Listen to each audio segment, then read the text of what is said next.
Great Rising family. This is Dr. Kia Pruitt. Check in and let me know if you can hear me, as this is a new computer, a new day, and even a new environment from which I am reporting. So, good morning, Shalom family. Today is Tuesday, November the 5th, 2024, and the time is 9:33 a.m. Eastern Standard Time. Please let me know if you can hear me, family, because I'm not sure if my audio was added or not, but it looks like everything is good. So this is election day, and we're so excited about what should actually happen, right? We're expecting President Donald Trump to win, but you never know what these people plan to do. Hello. Hi, Sister Jeannie. Hi, Aliyah. Hi, Scat Pack. It's Sister Jamie. Hi, Jamie. Hi, Horatio. Hi, Proud American. Oh, you can hear me and see me. Good morning. Grand Rising. Glorious rising, joyous rising. So today is election day and the entire world is watching. And it's interesting because although they're watching, they've already prepared for a new reality. They've already prepared for a global currency reset. They've already prepared for the revaluation of currencies. In fact, I'm going to show you an article that says that Saudi Arabia has accumulated lots of gold in preparation for a revaluation of currencies. So they're openly talking about it now. And Saudi Arabia being in the news is huge, because if Saudi Arabia is leaving the dollar and going towards gold, that means that the entire United States corporation and the dollar and the petrodollar status and hegemony that we've had in America is going to end and collapse. So good morning, family. Hi, Sister Charlotte. Hi, Frida. Hi, Adrian. Hi, Captain. Family, we are praying and trusting that we got this. Now, we know that the liberals have, in the past, historically rigged what happens on today, right? And we know that the Brunson brothers brought a case against Nancy Pelosi, Joseph Biden, Kamala Harris, and 385 members of Congress. So we have heard behind the scenes that allegedly that case has already been decided in favor of we the people, stating that in fact Biden and that administration did participate in posing our nation, posing a security breach to our nation. But let's talk about today.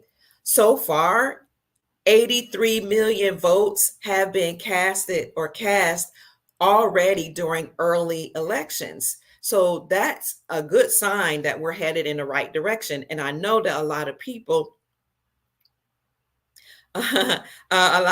were considering or wondering, what's going to happen with that. Hi, Rissy says, Dr. Kia, I thought of you last night when the Chiefs won. Yes. Okay. The Chiefs won last night because it's the time when you know how to read the comms or the communications that the people in power, so-called elite, are dropping on both sides, on the good side and the bad side. You can see that they're turning power back over into the hands of we the people, and back over into the hands of the indigenous, autogenous people of the land, because the land all over the world and their governments and their constitutions have been usurped by these beings that are not human. By these beings that are not human, and they're human hybrids and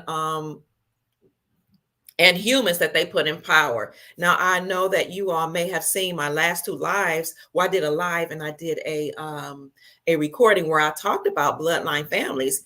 And I said, there are bloodline families that are in power that we all know about, like the Rothschilds, the Rockefellers. And then there are some that we don't even know about. We have no idea about because they're not discussed. They're not talked about.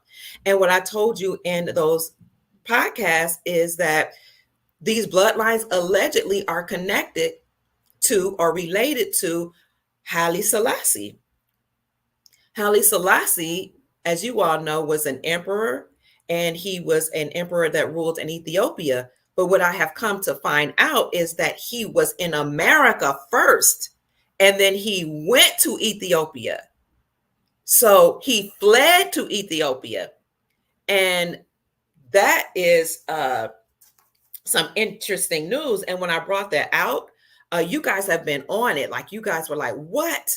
and started doing some research, and some of you had come and posted under my live on YouTube and told me that you also have found that the bloodline families that are running the whole world, not just America, are attached to Haile Selassie.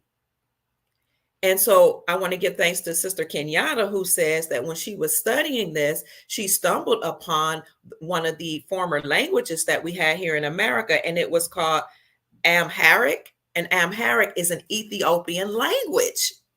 So we're connecting the dots over here.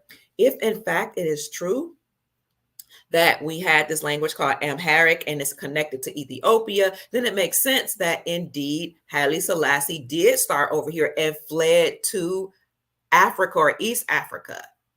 And a lot of people praise Haile Selassie, and I always wonder why. I never understood why. I'm all for acknowledging great people, but I never understood why people kept talking about him as if he was some type of savior. Like some people even says he's connected to the Jesus bloodline.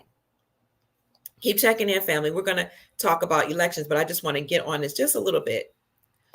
So as I began my research and started talking to some people who have like certain clearances in the military and some of the Moors, they were telling me you're on track. You're on the right track to realizing who really runs this world. And I know we've been told it's white supremacists or Caucasian people, but there are people behind so-called white supremacy. And that's just a program. That's just something that they created to make people think that we have, or really to make people think there are certain people that are worse than others and better than others. But white supremacy is not even about race. It's really about a system. It's really about a corporation that's running things. But behind white supremacy is the Black nobility and the Black Pope who just wears black garb. But behind the Black Pope is the gray Pope. So you have the white Pope, the Black Pope, and the gray Pope. And then you have royal families, and behind all of them, the royal families and the royal bloodlines, and the popes, you have the Black nobility. You have people who have a bloodline that is actually that stem from centuries ago. Okay. And many of these people, in fact, the original ones were dark skin or brown skin. And this is what blackface was about in Hollywood. When you saw people shucking and jiving in Hollywood and putting dark paint on their faces or black paint on their faces, they weren't mimicking so-called Black people. They weren't mimicking the Aboriginal copper-colored people here in America. They were actually sending a message, coded messages for us who are aware, stating that there's a Black nobility, there's dark energy behind us controlling Hollywood, controlling politics, education, health, sciences, banking, and every segment of our society. So let me show you something quickly before I lose my train of thought about Haile Selassie. See if I can show you this. Somebody says, today we take our republic and America back. Absolutely. Let me see if I can do this. It's been a while since I've been live using this live stream or StreamYard. On my community section of YouTube, I showed you something. It says, here is the Queen of England bowing at Haile Selassie's feet, the Ethiopian leader. Why? Because his bloodline truly rules the world, or ruled the world, allegedly. So let me see if I can make this a little more clear. Dang. I'm sorry. I think I clicked it out of it. I wanted to show you this. Can you see it clearly? Hold on 1 minute. I got to get it back. It says stop sharing. Can you all see that?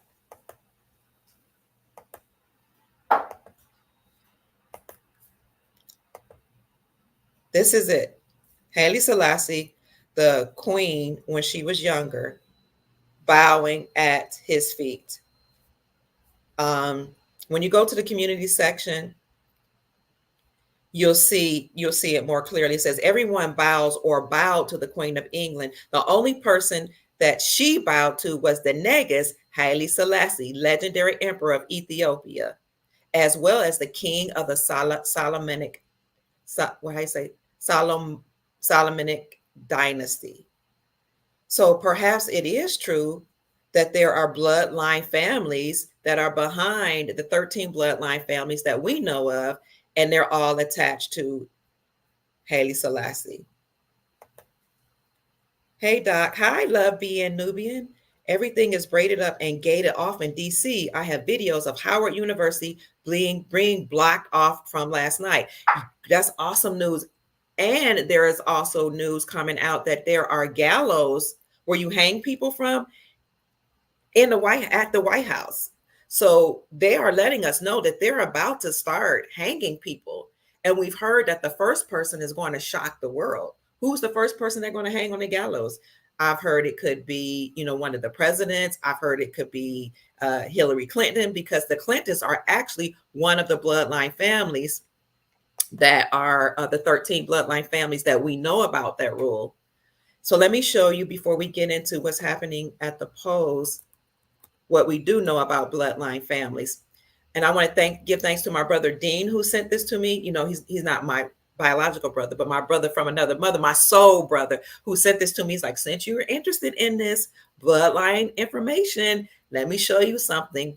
And it coincided with what my friend from brother from another mother that is in the military showed me. And then I did some further digging and I found it. And you can actually look it up and see who these bloodline families are that rule the world. Let me show you right quick. Peace and greetings, love. Just in case you all are interested in researching this, I'm going to show you this information here. Bloodline families. Because they keep pitting us against each other and saying, whites against blacks, and this Catholics against Muslims, or Christians against Muslims, and each different category of people they categorize, and then they pit us against each other. But in reality, they're doing this to distract us so that we don't know that there are entities that live. There are creatures that live. There are extraterrestrials that live. There are interdimensional beings actually that have come to the planet to enslave the planet. And we've heard that this is a prison planet. We've heard that there's a dome on top of the earth and that you can't really break through, or at least you couldn't. They made it hard for us. And we've heard that they sent rockets up into the air to try to break out, because many of these entities were actually trapped here with us. But all of this has been done to keep our focus off what's really going on behind the scenes. And my encouragement here is to not allow anybody to do that to you. So I don't know, can you see this screen? Because I can't see that you can see it. Love Nubian says, Doc, those gallows were there for the tribunals that already took place, from what I understand. Thank you, sister. I don't know if you can see these bloodline families, because when I go back to StreamYard, I can't see if you can see it or not. You can see it? Okay, who you think ruled the world? The Astor bloodline, the Bundy bloodline, the Collins bloodline, the DuPont bloodline, Freeman bloodline, the Kennedy bloodline, which JFK Jr., the real one, John, what is his name? David Quigley, whom I interviewed, said that his family was a bloodline family. The Lee bloodline, the Onassis bloodline, the Reynolds bloodline, the Rockefeller bloodline, the Rothschild bloodline, the Russell bloodline, and the Van Duyn bloodline. Those are the ones that we know rule the world. 13 families that we think that we know who rule the world. But the 13 families who actually rule the world are connected to Haile Selassie, allegedly. That is the Borgia bloodline, the Breakspears, the Somaglia bloodline, the Orsini bloodline, the Conti bloodline, the Shigi bloodline, which sounds a lot like Chicago, the Colonna bloodline, the Farneses, the Medici bloodline, the Gattani bloodline, the Pamphili bloodline, the Este bloodline, which sounds Hispanic, the Aldebarandini bloodline. Those are the 13 bloodlines. And some of these bloodlines have been actually fighting with amongst and between one another for centuries. So these allegedly are the bloodline families that actually rule the world that we never hear about. And this is why they pit us against each other and created categories of people so that we will not know that there are entities and bloodline families that have created paradigms to confuse us and divide us so that we wouldn't know that all along they are doing things to siphon our energy. Because as long as we're fighting each other, as long as we're angry, and as long as we're in fear, they can eat that energy or absorb that energy. Okay. Like we eat food, they absorb that negative energy and it makes them grow, it makes them bigger, it makes them stronger. Additionally, they've been doing things to our children, child hunting parties, taking organs, not only from our children, but when women are in duress and labor, they're doing things. When they're having cesarean sections, they're doing things to women. When women are having the abortin words, when where they actually suck the baby out of the womb and unalive them in the womb, they're not only doing that, they're taking out organs. Also, when they've made these diagnoses that all of these women all of a sudden have conditions where they had to have their whole womb removed from them, they were doing that so that they could take the womb away from women. And they also, we've come to find out, declared a lot of our loved ones brain dead, which makes no sense. They're still alive. They did that so that they can take the organs, why these our families and family members and loved ones are still alive, on the table. And they tell us they're brain dead anyway. These people, these entities are nefarious and they are wicked.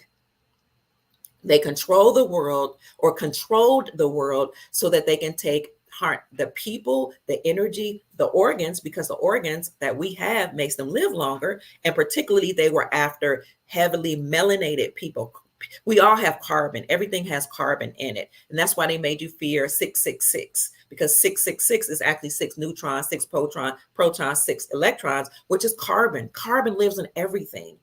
But what has the highest amount of concentrated carbon are the darkest things, the darkest foods, the darkest beings, the darkest humans. And so that's why they went after indigenous people in Canada, indigenous aboriginal copper colored people here in America, the so-called blacks or African Americans. That's why they put guns and drugs first in our communities.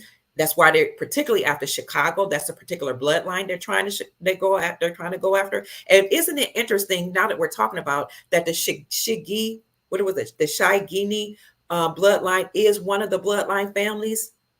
Isn't it interesting that I said they've been going after and fighting against each other for centuries? It's another bloodline that's actually doing this. They may be using people that look like that are European descent. They may be using cops to put in drugs and guns in the Black communities in Chicago and elsewhere. But who's behind that?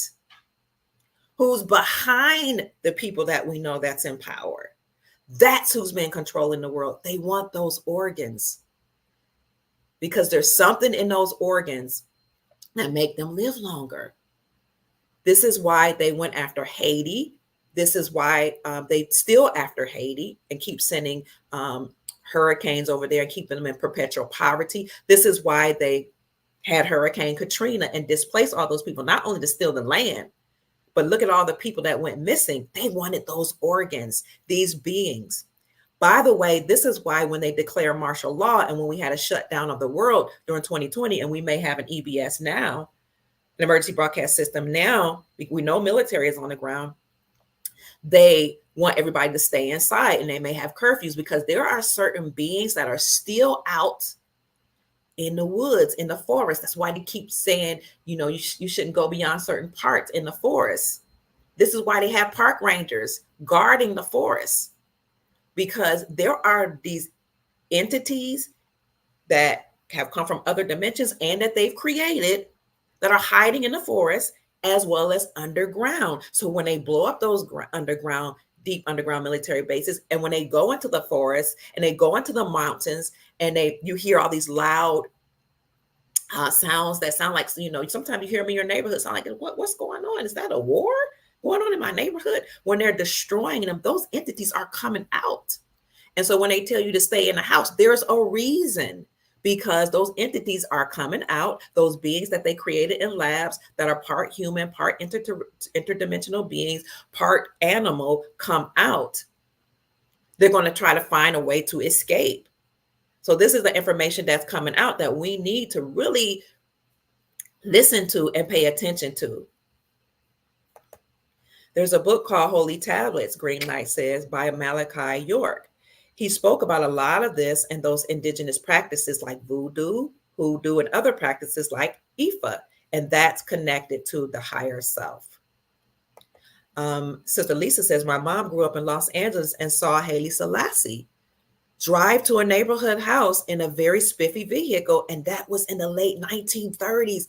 Wow, I got chills, sister. Thank you for sharing this. So we're on to something. We're on to something. National parks, a lot of these beings are hiding. Wouldn't it be something to find out that though we've been fighting each other all along, different races, or we've allowed them to make us angry with each other, that there are actually bloodline families that are fighting against each other, and we're caught in the crosshairs. We've been used as pawns and puppets, just like Diddy and people high up in Hollywood, the Cosbys, Weinstein, Epstein, all these people who have done nefarious things to women, men, and children, do trafficking. They have somebody to whom they have to answer. And they have bloodline families to whom they have to answer. This is what we're fighting against. So the whole world is watching. Why is the whole world watching what happens in America? Because everything starts and ends, according to my understanding, here in America. America is Egypt. When you look at the old world maps and you look at the biblical Old Testament biblical maps, the old ones, the ancient biblical maps, it actually shows you that ancient Egypt was here in America. It shows you that Israel's here in America, and all those different, Morocco is here in America, and all those dynasties that they talk about in the Bible actually started here. And then other countries or areas named themselves after us, or the countries that were here. I don't know if that means we migrated there and named them that. But this is a whole dynasty here that used to be the Moroccan Empire that is still existing. I said used to be the Moroccan Empire. It was usurped by these nefarious entities or these beings, and they are the ones who put the Pope in charge. The only Pope we see, is one particular one, but there's a black Pope, a white Pope, and a gray Pope. And I heard it's the gray Pope that actually controls everything, and the bloodline families behind them that I brought up to you. So the whole world is watching because they know that America is actually the Moroccan Empire. America is actually the cradle of civilization, allegedly. I have to say allegedly because this is just according to my understanding. They know that Egypt is here. As a matter of fact, when you look at Vladimir Putin from Russia, he has been trying to tell so-called Black people, African Americans, that you need to know your history. Even Donald Trump said Black people or African Americans need to learn their history, because unless they learn their history, they'll be perpetually caught in a trap. In order to know where you're going, you have to know who you are. So people that are in America, we didn't come from African slave ships. Most of the people are waking up now. We know that. We were already here. And Russia, their president, Vladimir Putin, has been saying that for a long time. This is his art and his problem against the United States Incorporated. Kim Jong-un had a problem with the United States Incorporated. The former president of Spain had a problem with the United States Incorporated. Many nations did, because they knew, and they kept trying to tell us here in America, no matter what skin complexion you are, you are not the ones that we have a problem with. We have a problem with the corporation. The corporation that usurped authority from we the people here in America. and created their own constitution, incorporated themselves in 1871 in Delaware as a nonprofit religious organization with the Pope in control. That's why it was religious, but nonprofit. They had their own constitution called the Constitution of the United States Incorporated. But there's already a dynasty existing here, the Moroccan Empire. We already have a flag here. It's not the red, white, and blue flag. That was the flag of the people that came here from Europe.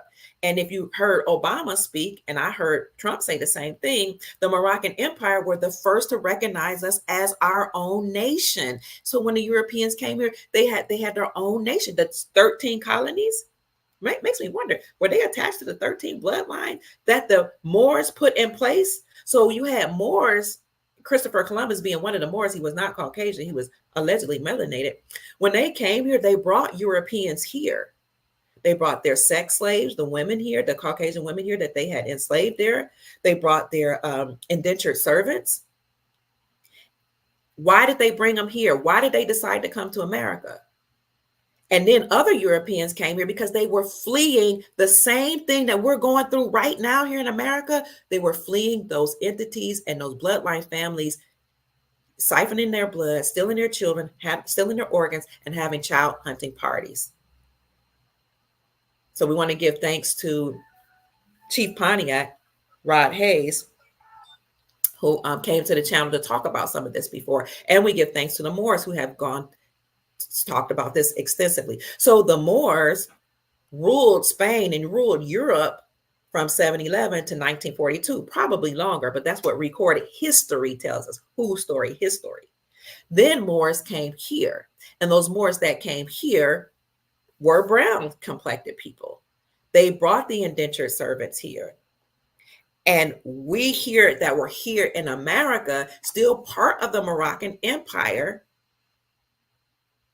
received the Europeans, welcomed them here, and acknowledged them as their own nation. They had their own flag, their own rules, their own constitution, their own way of doing things. And they were participating in trade and commerce. And my understanding of the American flag was a flag or banner of trade and commerce for our European brothers and sisters, minding their business. Now, the Moors that came from Europe fought the Moors that were here, and to my knowledge, it looks like they imprisoned us and made us prisoners of war, the so-called Blacks or African Americans here in America. But what they say, they're not like us. They might look like us, but they're not us. They're allegedly, yes, they're cousins. Maybe they are brothers, but people tell me there's a good faction of the Moors, a bad faction. They call them the dirty Moors, the good Moors. They've been warring. These bloodline families have been warring against each other forever. So you have bloodline families that have been fighting, but whose blood do they have? Some people venture to say extraterrestrial bloodlines, or interdimensional beings.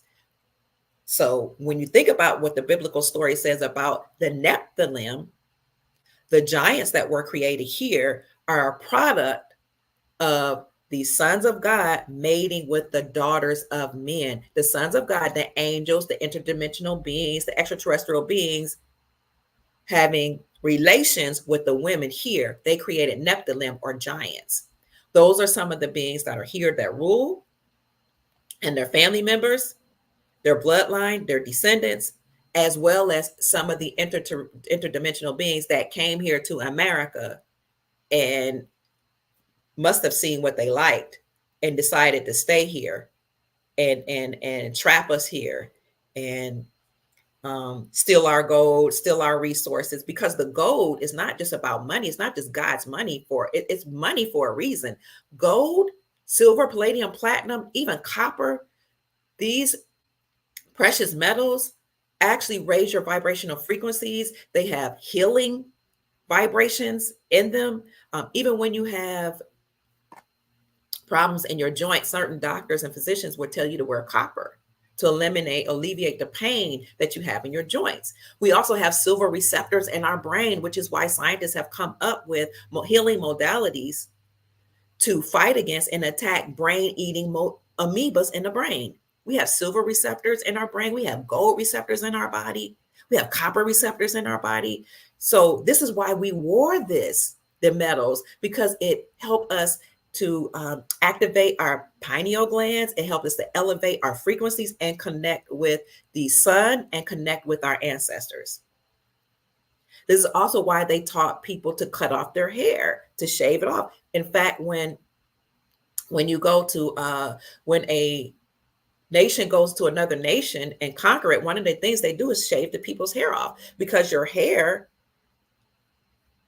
are antenna. They're an extension of the nervous system that actually reach out to the ethers to help you receive information from the sun and from your ancestors and from what's going on in the heavens. So that's just my long way of saying that this war that we're going through right now has been going on forever, for centuries. So the United States military, not only United States military, but military all over the world, whom we call the Nasara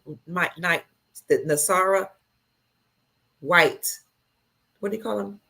You call them the white hats of the military and the Nasara White Knights or something like that. They're all working together all over the world, but they're also working with benevolent interdimensional beings, or who we call extraterrestrials, beings that are not human. They're working to tear down the deep state, to dismantle the deep state, those bloodline families and those entities or extraterrestrial interdimensional beings that work with those bloodline families. And they are the ones that chose President Donald Trump. President Donald Trump comes from a bloodline. Some people say he's General Patton's son. Some people say that he's really connected to an extraterrestrial bloodline, or at least a bloodline family. There are lots of different theories as to who he really is, and why the military chose him. So whether or not this is the real Donald Trump that we know of, or whether or not the real one died in 1989, I cannot say. I can say that, we've heard that information on many occasions, that he allegedly passed away in 1989 in a helicopter crash. Whether that or not that is the case, the persona of Donald Trump, the avatar, the entity, is the seat, is the person, it is the vibrational frequency of the man that they selected, that is now being used to, and has been used for a long time, to dismantle the deep state. I am grateful for that, because in my opinion, the Most High, the Creator, whatever you call it, consciousness, higher consciousness, the supreme being, the creator of all things, can use whomever it chooses to use. And this is what we're up against now. And so the whole world is watching us, saying, we're going to see if the humans, the people, can march to the polls to show that they are indeed on the right side, making sure that these negative entities come down. So Kim Jong-un didn't appreciate what the United States Incorporated was doing. Vladimir Putin didn't. That's why Vladimir Putin unleashed the vault that said that, Jesus was a highly melanated being. He was a so-called black man. And he said he'd been trying to awaken people here in America, the so-called African American, and everybody, all Americans. Why? Because these dark beings, these entities, and these bloodline families, and these so-called dirty Moors, and these 13 family members, bloodline families that are in banking and education and science and all these different arenas, had done everything they could to destroy the mind, culture, and lifestyle of the so-called African American, and their identity. Make them think that they came from the African continent. Make them think that they don't have an original language. Strip their culture from them. Put drugs in their community. Put guns in their community. Have them fighting each other. Changing the music industry and making it a low vibrational frequency so that they can all get rid of each other. Putting abortion clinics. Margaret Sanger even said, she was the head of that whole program to destroy the children, so-called Black or African American children, which are actually the indigenous copper colored people here. You can fact check me, look up the 1828 Webster's definition of America. It would say American. It would say the copper colored people found here by Christopher Columbus, but now applied to Europeans. Margaret Sanger said she didn't want people to know that she was a part of the genocide movement, and that the uh, reason why they put abortion clinics in the Black community was to destroy them in the womb before they even had a chance. And so, for all people that are saying, "Let me stop here," that Caucasians are racist, I'm gonna really challenge you on this, because so-called white people have fought harder to keep Black babies, so-called Black babies, indigenous babies alive. They fought harder to keep Black babies or copper colored Aboriginal babies alive than even the Aboriginal woman. They fought harder, listen to me, to keep our babies alive than our own people. They fought harder going against abortion, going against family planning clinics to destroy and kill your child in the womb than you as an Aboriginal woman. And that's telling that we have come to the point where we have bought into the lies, fed into the programming so much so that we believe that somebody hates us, but we hate our own babies that's in the womb more than people who are not even attached to your bloodline or your most recent bloodline. Isn't that weird? That's crazy. But we will fight them and say, "You're racist." Now, I'm against abortion because, and I vehemently am against it because it's a part of the genocidal programming. And I was born and raised a Christian. What the heck? If you're a Christian, this is what blows my mind.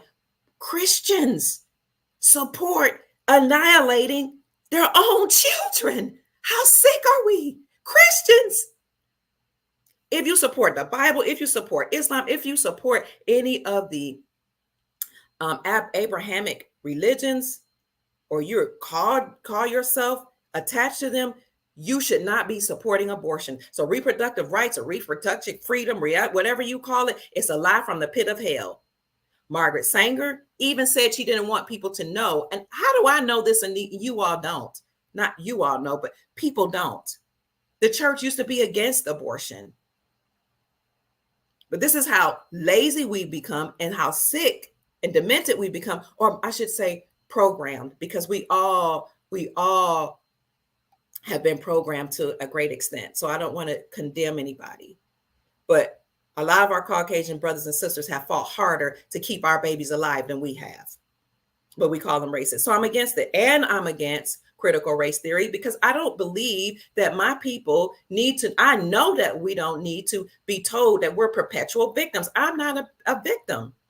The scripture says I can do all things through Christ that strengthen me. The scripture called me a royal bloodline, a peculiar people. All of us, it calls us that. So how am I a perpetual victim? First of all, the whole slavery story is a lie. That narrative is a lie. Most of us did not come from slave ships. There's no way you can take hundreds of thousands of people, strong, valiant men. Everybody knows that the melanated male has dominant genes. You're not going to enslave him and his women and children by the hundreds of thousands and bring them across the Atlantic Ocean in a wooden boat, right? So this is why Vladimir Putin opened the vaults and said, like, y'all need to wake up and see who you are. If Jesus was Black and many of the disciples were, and the people in the Bible were melanated, you guys have to really understand you're the original Jews, the Hebrews. What is wrong with us? So if we know that we're a royal priesthood, we can do all things, that we are, we're attached to the Egyptian dynasty and we're all royal. Why are we eliminating our babies? And why are we telling each other and allowing a school system to tell us that you're a perpetual slave? I'm not a victim. And why is the school system telling our European and Caucasian brothers and sisters that just because your skin is light, your ancestors were slave owners and you need to walk around feeling guilty and apologize for slavery? That's preposterous. I don't want my children. I didn't allow my children to accept that type of mentality, and I will not allow my grandchildren to learn that mess. I'm against critical race theory. It's another thing put into our reality to cause division. And even if that were the story, which it is not true that hundreds of thousands of people came over here and changed, what actually happened is that we were prisoners of war here, and some of us were sent to Africa, just like Haile Selassie allegedly fled from here to Africa. Even so, the story is a lie. And most of us that did our own research and genealogy actually discovered that was a lie. We were already here. Even if that story were true, I want to know what's going on right now here today. I don't need affirmative action either. I don't need that. I don't need that for my children. I don't need it for my grandchildren or my great grands or my bloodline. You don't need that. We're going to work on our own merits, and we're going to unite together as a family, and we're going to unite together as a certain bloodline. Excuse me, family, to make sure we all succeed. 1 minute, please.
So, family, that was my son calling me. That was just telling me he that works in insurance. That let me know you can hear me. He was telling me that he had heard from his clients that the United Healthcare system is down. And I heard that there was a data breach with the United Care Healthcare system, and they were saying it was like 88 million people's security information was breached. And I'm like, my son was like, there's not even 88 million people, however many people that's on United Healthcare. So he's like, they're preparing for something. He had told me this the other day, and now he's telling me, Mom, that system is shut down. He said, it sounds like they're doing something. He said, I don't know if it's tied to elections, but people can't get access to their insurance. So he tries to keep me updated on what's going on behind the scenes. So what I was saying is we cannot let these paradigms and these programs, I'm glad you can hear me, keep us separated. So what they had intend on doing was to suppress the so-called African American as much as they could, and to annihilate us as much as they could. And then they were going to go after our Caucasian brothers and sisters, which is, you can see it is exactly what they did. They've been putting drugs in our communities. They've been putting guns in our communities. They've been annihilating our men through their MS-13 soldiers that infiltrated the police departments. They've been doing that. So once they did that and they got a critical mass of us that they deleted, as well as, getting rid of our babies in abortion clinics. By the way, if you've had one, I'm not trying to make you feel bad. Neither am I trying to, what's the word? I'm condemn you. I would just say we can't fix what has been done in the past. We can say, we can ask God to forgive us. We can repent, which means just turn away from and never do it again. Because a lot of us have been tricked into being racist, whether you're brown skin or lighter skin. We've been tricked into fighting against different religions. We've been tricked against fighting against the male if we're female and the female if we're a male. We've been tricked to do a lot of things. And some of us have been tricked into or under duress have had abortions. I've not had one, but that's just by the grace of God, so I don't want to condemn anybody. What I'm saying is we've been put under a lot of stress, a lot of pressures, and a lot of programming. And this is the divine timing, an opportune time for us to turn away from that, to repent, to say, I didn't know, I was misinformed, or I was under stress or duress, or maybe I was young and foolish. I don't know. When I'm sorry, please forgive me. and I'll never do it again, and just never do it again. So going back to what they had planned to do was to get rid of as many of us, the Aboriginal peoples, all across the planet as they could, and then take out our European brothers and sisters. And then they started infiltrating the middle class and so-called Caucasian neighborhoods with drugs, with violence, with music. And then what a lot of people don't know is once they got to us and our European brothers and sisters, which by the way, we're all related by now because we've all intermarried and have made love to each other by now. After that, they were going to go after the immigrants because they allowed the immigrants to come in. Many of them, is an immigrant? Yes, many of them illegally to take over our jobs and to take our place and to take the resources and take the benefits. But they were going to go after them too. They weren't going to stop. So they were intending upon taking us all out, or a large amount of us out, humans, so that they can control the entire planet. That's what they had intended to do, family. I don't like that word racism either, because racism, actually, they made us think it was about race and complexion, Sister Barbara.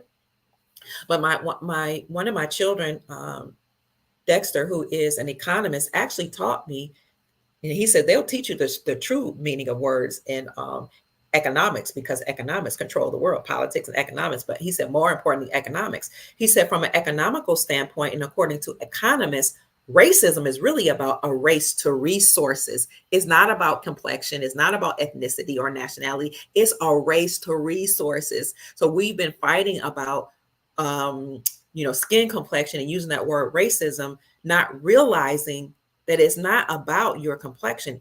These beings were in a race to the resources, human resources, our body, our organs, our blood, our babies, and the resources that we have here on earth. And we never knew that. Sister Barbara says, I woke up this morning with love on my mind, really strong. Therefore, love is winning. Absolutely.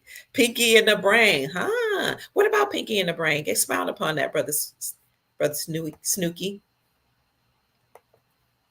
Good morning in LA, Dr. Kia. Could you please give me your email? I'm not sure if I'm writing a scammer. You're writing a scammer. If you are writing someone because there's somebody posing as Dr. Kia Pruitt online, asking people to send information to me to the fake me so that they can send you information about the quantum financial system. I'm not giving out any information about the quantum financial system. I'm not contacting anybody. The only way I will contact anybody through emails is if you contacted me first. So let's get back to what's going on in the elections. I apologize for that long dissertation. I don't know if you all have heard this, but there is a something that's on the internet, that's on Twitter. I'll bring it up for you. I hope you can see it. Something that came up actually, what day was this? Look up Patriot Deb's Garbage. Her moniker or acronym, the name that she uses is at back for the number 4, the storm. I don't know if you can see this. So I put one in the chat if you can see it. This is something that I want you to hear. I'm going to let you hear it. It doesn't come up loudly enough on my screen, so I'm going to show it to you on my phone. Where this guy here speaking, I've been told his name is Lincoln, and the person to whom he's speaking, his name is Kennedy. That's interesting, Lincoln and Kennedy. What do Lincoln and Kennedy have in common? I don't know. You guys can tell me here. But what this gentleman says is, this is our last attempt at this fool's errand before we actually start counting votes this week and declaring martial law. Again, he said, this is our last attempt at this fool's errand before we actually start counting votes this week and declaring martial law. Do they intend to declare martial law this week? And you and I know we've been under martial law for a long time, but are they going to declare martial law? Are we going to have an emergency broadcast system announcement? It makes sense that something's going to happen, we know, because either Trump's going to win and it's going to make the deep state upset, or the deep state so-called Dems are going to try to steal it. And then we're going to have to take extreme measures to fix that.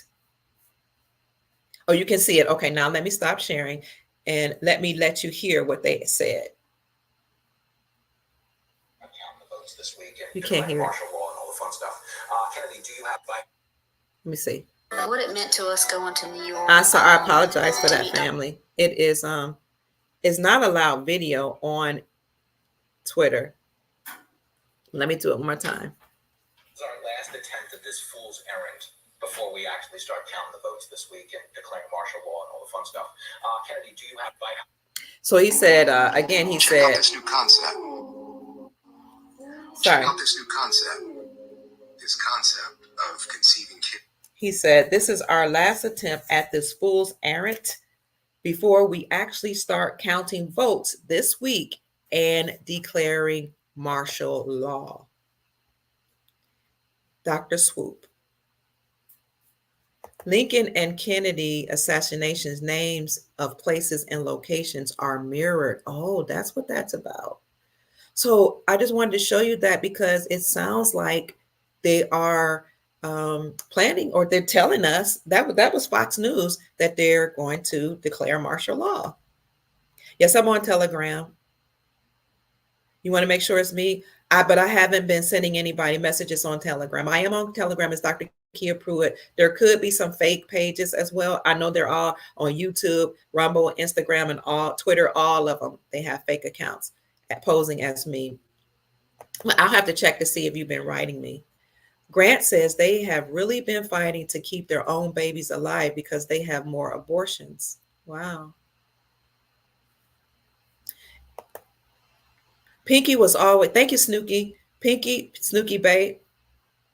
Hail to the gods. Pinky was always making the brain what they were going to do every day, and the brain would always reply, same thing we did yesterday, to try to take over the world. I see. Thank you for that, Snooky. So Pinky was always asking the brain, what are we going to do today? And he asked every day, and the response was from the brain was the same thing we did yesterday, try to take over the world. Wow. They always tell us what they're doing. Horatio says the RU-486 pill is manufactured company that produced Zyklon gas that killed swarthy dark-skinned Jews in the Nazi German Holocaust. Wow. Thank you for that. Wow. You guys are amazing. Captain says the Chiefs beat the Pirates, stealing bucks yesterday. Monday Night Football means Trump wins. So the Chiefs on the land, the Aboriginal people, or we the people, however you want to see it, they beat the Bucks. The Bucks are the Pirates. Pirates are people who steal from people, right? The Chiefs beat the Pirates, which means that Trump wins. So Trump won against the deep state. And this is something we've been talking about a long time. The Chief beat the Eagles a couple years ago. The eagle is the symbol of the Roman Empire. The Roman Empire has been ruling for a long time. Remember, the United States incorporated, but even deeper than that, you have the white pope, the dark pope, the black pope, and the gray pope, who were actually put in power to rule and to be in control of the masses, when in fact those were bloodline families. But they were siphoning the energy. They were stealing things from the people, from the Aboriginal people, and from all of us. We're all humans. We're all related. We're all one. We all came from source.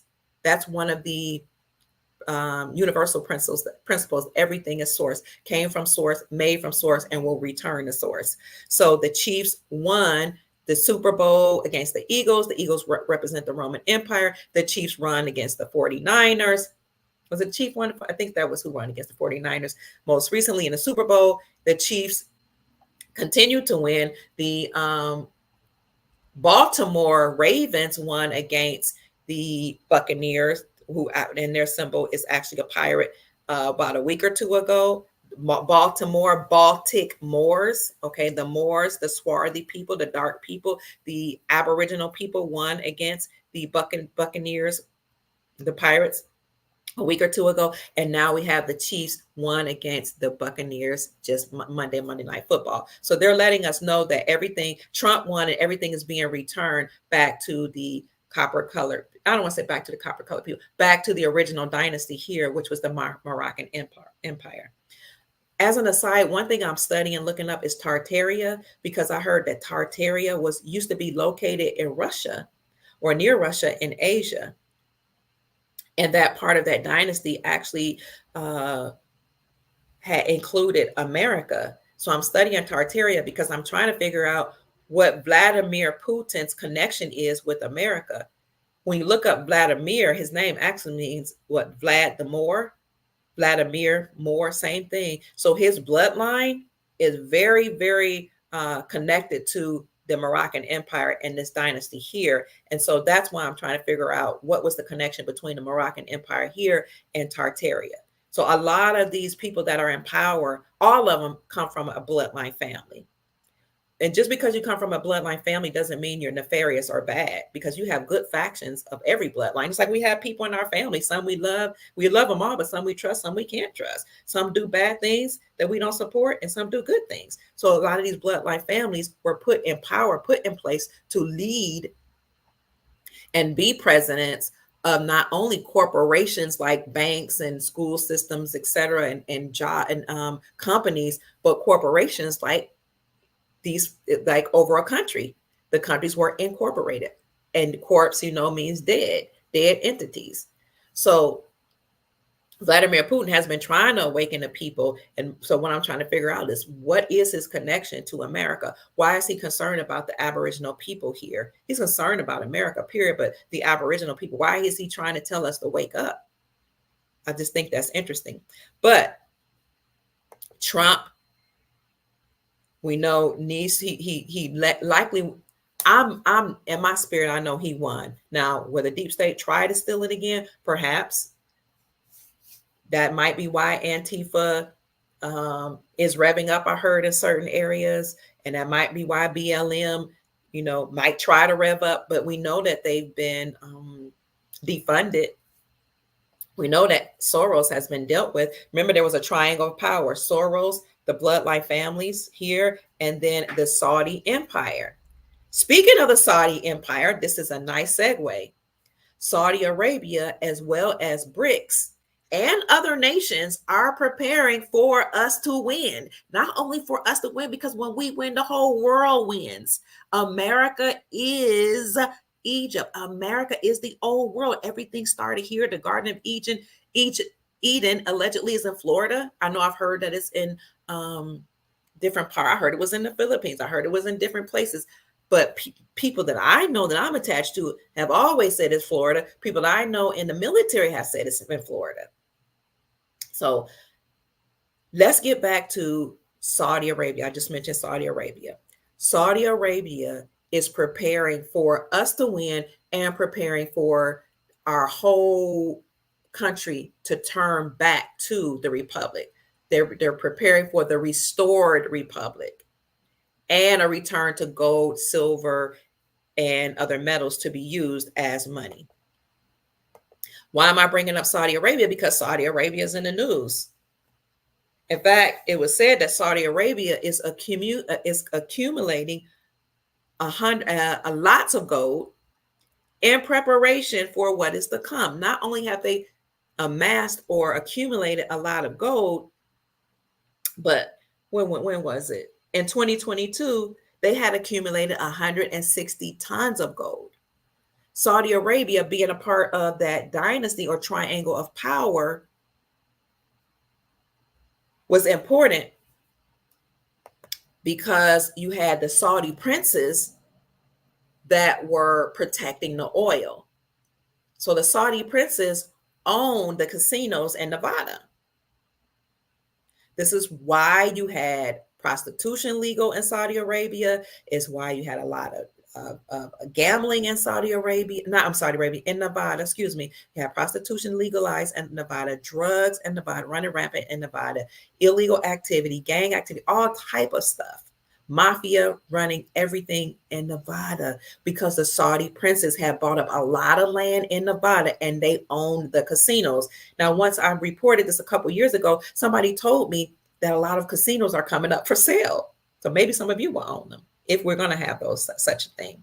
But I predict that Nevada is about to flourish. My prediction is that the gold mines and the silver mines that are there and copper mines that are in Nevada are about to reopen. I predict that you're going to see a lot of money, lawful money, running there. I predict that the desert is about to burst into beautiful, fertile land because Nevada, California, all those areas over there, New Mexico, those are man-made deserts. Those are not natural deserts. That's a lie. A lot of the bloodline families that are related to the Browns, the Newmans, the Getty, and the Pelosi's that control California and that region are actually connected to bloodline families that were withholding the water.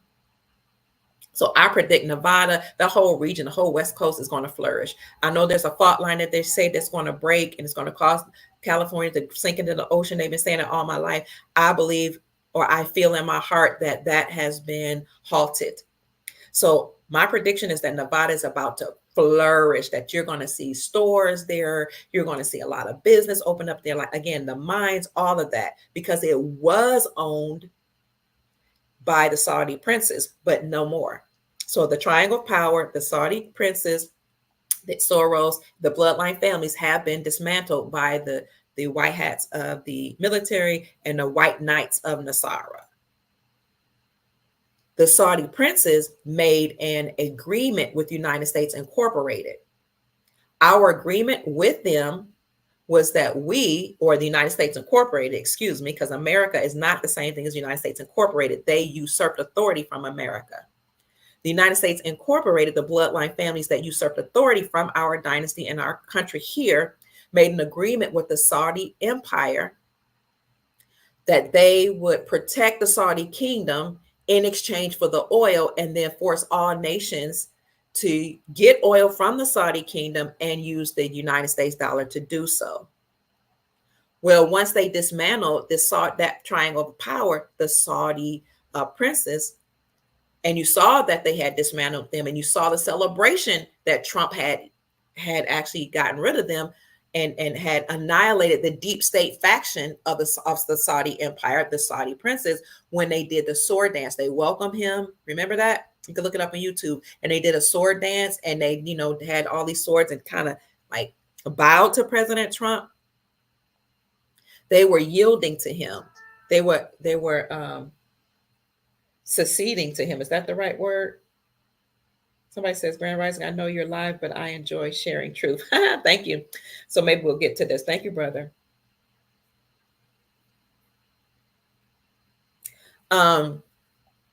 So they dismantled the Saudi empire. Okay. So that is actually when Saudi Arabia became free.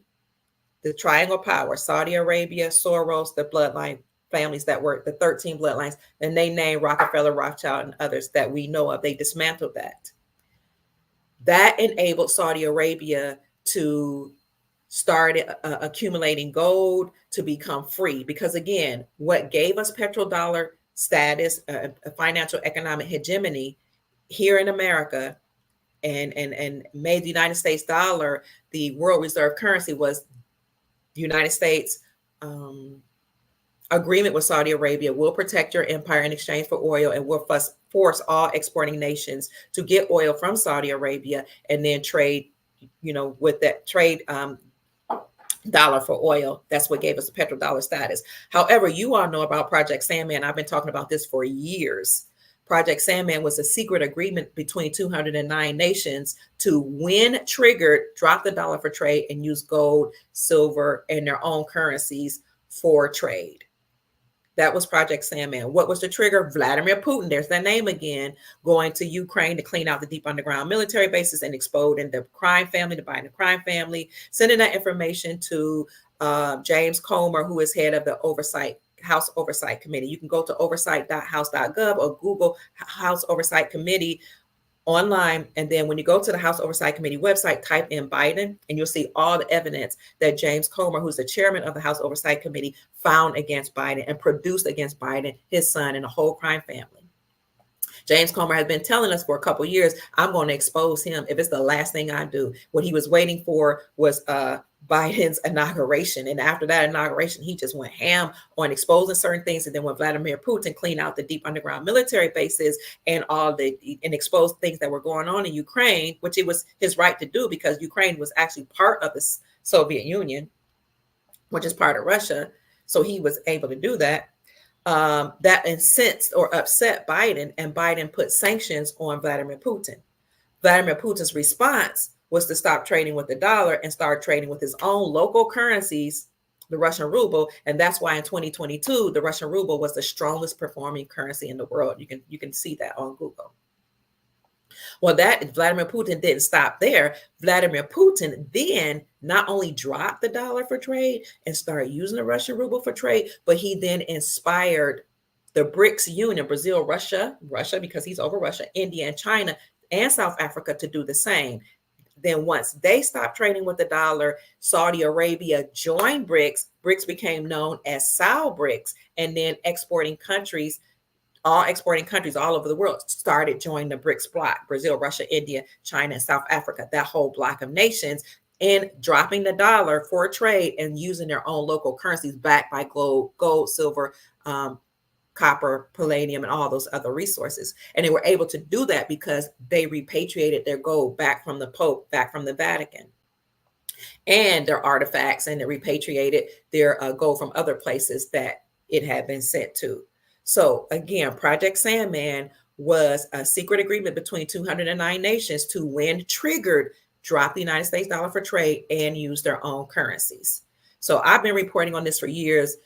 People are starting to talk about it. And of course, when I started talking about it, most people had never heard of it. But now we know and we see. Saudi Arabia, again, was the first to join BRICS. They actually did it years ago. It's just now coming out. But I reported this in 2022 that Saudi Arabia joined BRICS. I don't know if you all remember that, but I did. And you can go to my Rumble channel, rumble.com, and type in Dr. Kia Pruitt, go to my channel, and hopefully you'll see it's under Saudi Arabia. But I talked about, or you can either look up Saudi Arabia or BRICS, and you'll see that I actually brought Andy Schectman, the CEO of Miles Franklin, onto my channel to confirm what I had said, that Saudi Arabia had indeed joined BRICS. And we were been talking about BRICS for a long time. So once Saudi Arabia joined BRICS, again, they were free to accumulate gold. And so I'm going to show you what they're doing right now. This is how you know we're headed towards the gold standard.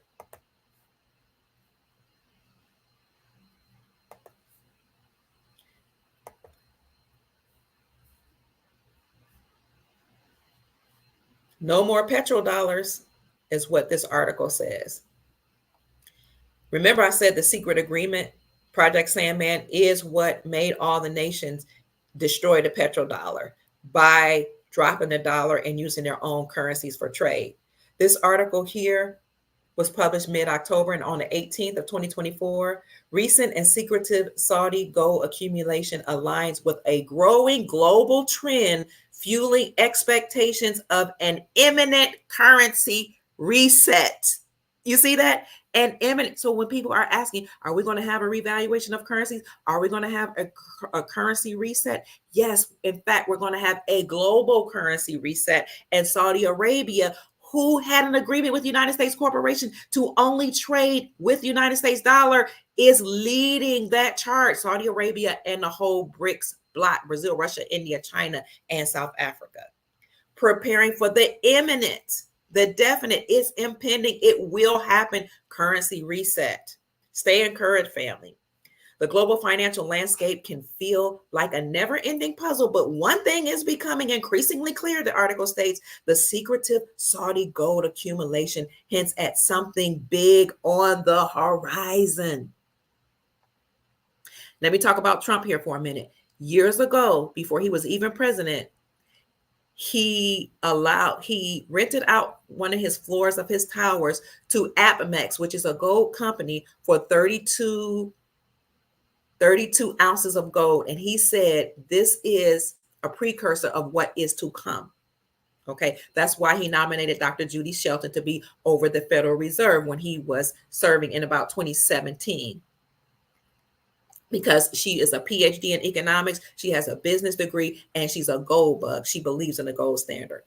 But the global financial landscape knows that something is becoming increasingly clear, and Saudi Arabia is amassing gold or accumulating gold, hinting to a global currency reset, which is what they're saying is big on the horizon. As the kingdom stockpiles gold and shifts away from traditional dollar-based systems, we're left wondering, are we on the verge of a global currency reset? Well, of course we are. We should certainly keep tabs on Saudi Arabia's gold strategy and how it aligns with emerging financial trends, what it could mean for currency revaluations for all of you who have currencies, and how these developments might reshape the entire world's financial order. This is a new chapter in the global monetary policies around the world and global monetary history. Historically, Saudi Arabia has played a critical role in upholding the global dollar-based financial framework, the article states. Its longstanding adherence to pricing oil exclusively in United States dollars since the 1970s secured the petrodollar system, reinforcing the dollar's dominance. But now that is over, family. Pay attention to what's going on in the world. They are preparing for Donald Trump's return. They are preparing for his win. They are preparing for him announcing that the Federal Reserve has been dismantled. They are preparing for him to announce or reiterate that he put the Federal Reserve's duty and the duties of the IRS underneath the United States Treasury, because according to our Constitution, that is the entity, the only entity that may deal with money. So again, the triangle of power, Soros, the 13 bloodline families that we mentioned earlier in the podcast, and the Saudi kingdom have all been dismantled, and that freed up Saudi Arabia to accumulate all this gold, as they had already joined years ago the Project Sandman and the BRICS bloc, or the BRICS Union. So not only has Saudi Arabia accumulated lots of gold, in fact, according to a Money Metals analyst, in 2022, they accumulated 160 tons of gold in Switzerland. They're also constructing a massive gold cube that will arguably be the largest construction on the planet or in the world. This was published October the 28th, just a couple weeks ago. Was it last week? 2024. Saudi Arabia has begun constructing what they call the Muqab, a giant gold cube in the heart of its capital, Riyadh.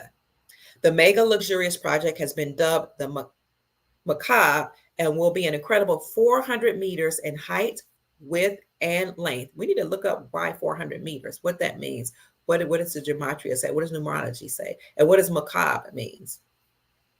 So the mega luxurious project has been dubbed the Muqab and will be an incredible 400 meters in height, width, and length. It is very likely it will become the world's largest building once it's completed. The now under constructed Muqab has already earned itself fans and some haters because it's been drawn comparison to Mecca's Kaaba. Notice they used the word Mecca. And I said I wasn't going to talk about this story, but recently you heard about a woman who dropped it, who leapt, a melanated woman, so-called Black American woman, who leapt into Niagara Falls. Her name was something Means. She had a child named Mecca Means, and another child called somebody Romanoff. And I said, that is either some type of comms being dropped or a ritual. First of all, I'd never heard of Black folks jumping into Niagara Falls, but who knows? It could have happened. Secondly, the name, I asked my brother, my Moorish brother, what it means. And he told me what her name meant. I can't remember what he said, because he was like, wow, you might be onto something. These might be comms dropped. Let me see if I could find this, because we've been communicating so much about what's going on in the world and how the deep state and the elite do things, some false flags, some real, as rituals to let us know, those of us who are awakened, what's going on. I'll get to that in a minute. So the project will be putting 20 Empire State buildings together in one structure. Empire State, Empire. They have the Empire. They call New York the Empire State. Um, they're letting us know that there's a certain empire coming back online. I don't know why they say 20 Empire State buildings and structure. The Macabre will be the crown jewel of one of Saudi Arabia's most ambitious development projects, the new Macabre, I'm sorry, Maraba, which will spread over 19 square kilometers. Somebody find out what 19 correlates with, in the northwest of Riyadh. It will cost $50 billion to develop. Everything the elite do, whether it's the good side of them or the bad side of them, is dropping comms. They're communicating what is to come. Everything. All the numbers here mean something. Okay, I just want to say that. So Saudi Arabia is building that big structure. And that made me think of, when they mentioned Mecca. So there was a sister, a melanated woman who jumped into Niagara Falls. She and her 9-year-old son and her 5-month-old daughter.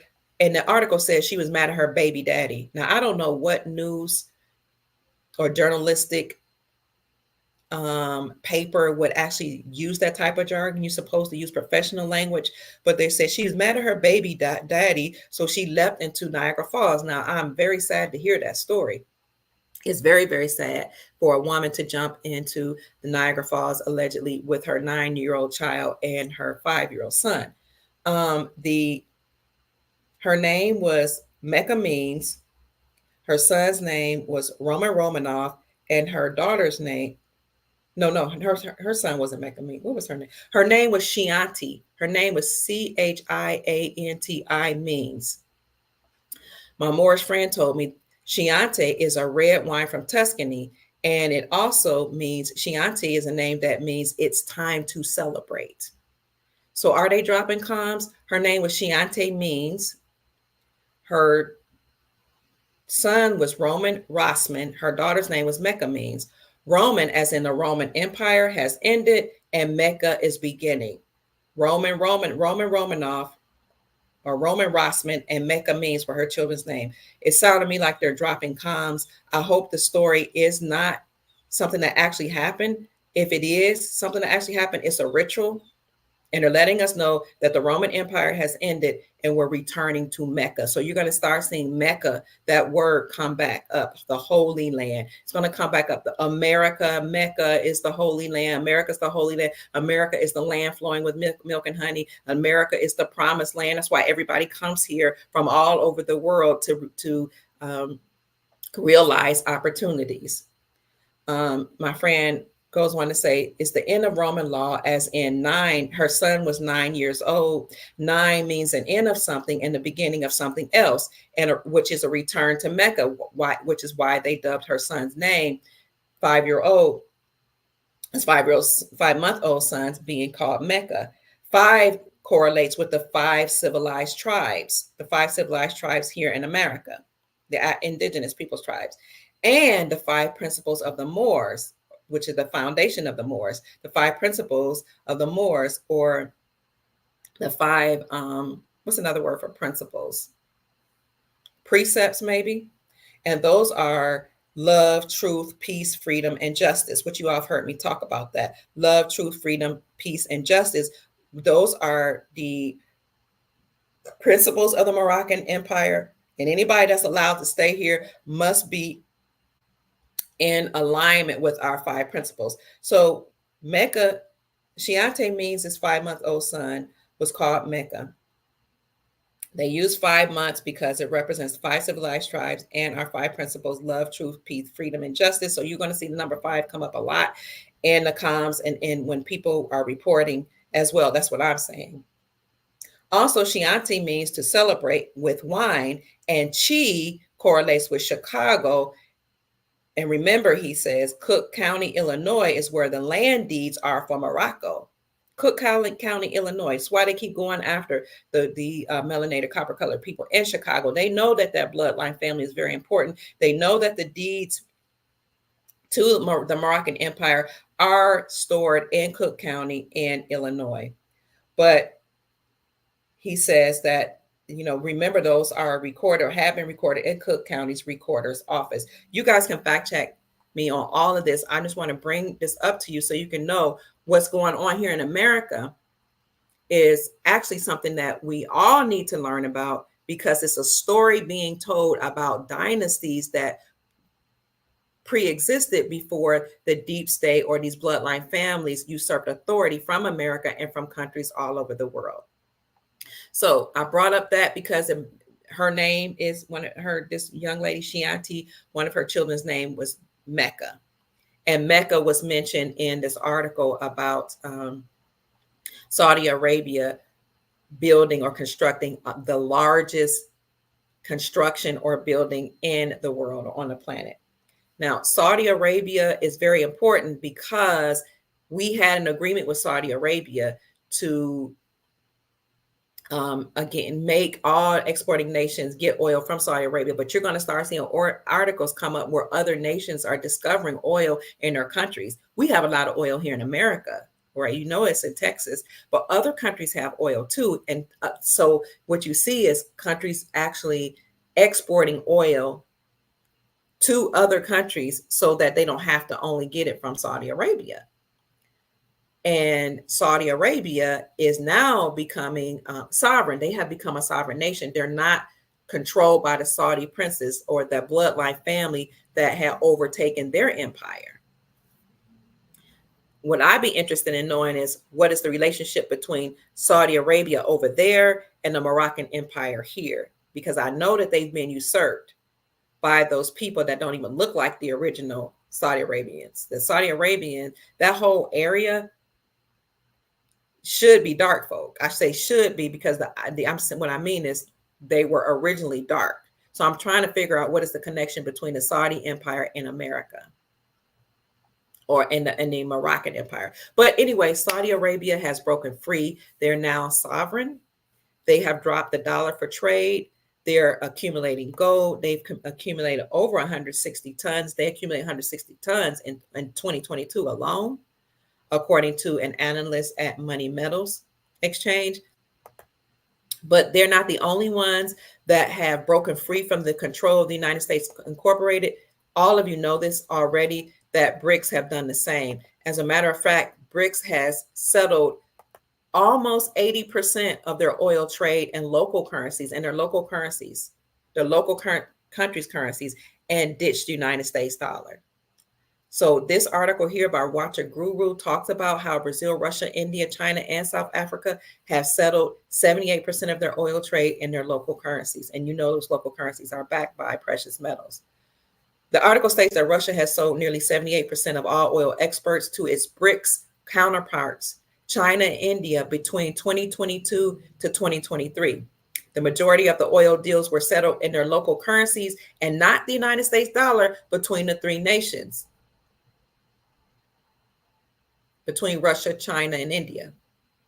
The oil deals gained steam after the White House pressed sanctions on Russia's economy in February 2022 for invading Ukraine. And I've been saying, well, I know my stuff. I've been saying that is the reason that these nations were able to break free, because according to Project Sandman, 209 nations agreed to drop the dollar when triggered, and that trigger was Vladimir Putin. The oil deals again gained steam after the White House pressed sanctions on Russia's economy in February 2022 for invading Ukraine. You guys can look it up and see that in 2022, the Russian ruble became the strongest performing currency. Let's see, I'll look it up for you. CBS News. Let's see what they had to say about it.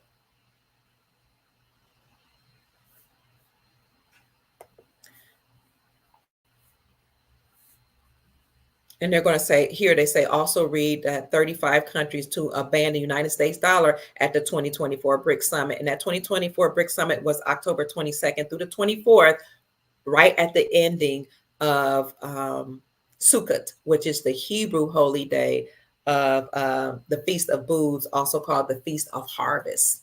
And during that time, before that came out, before that happened, I told you all that October was harvest season, that the Hebrews, which from which that bloodline I'm a part of, I've been keeping the Hebrew holy days since I was a child. And I told you October, that whole month, which we call the month of Tishrei, the 10th, which is I think is our 7th month, was that whole month was the holiest of months. We had several holy days. We start off with Rosh Hashanah, which is the Feast of Trumpets, where we blow the trumpets and announce the new year. And we say Rosh Hashanah.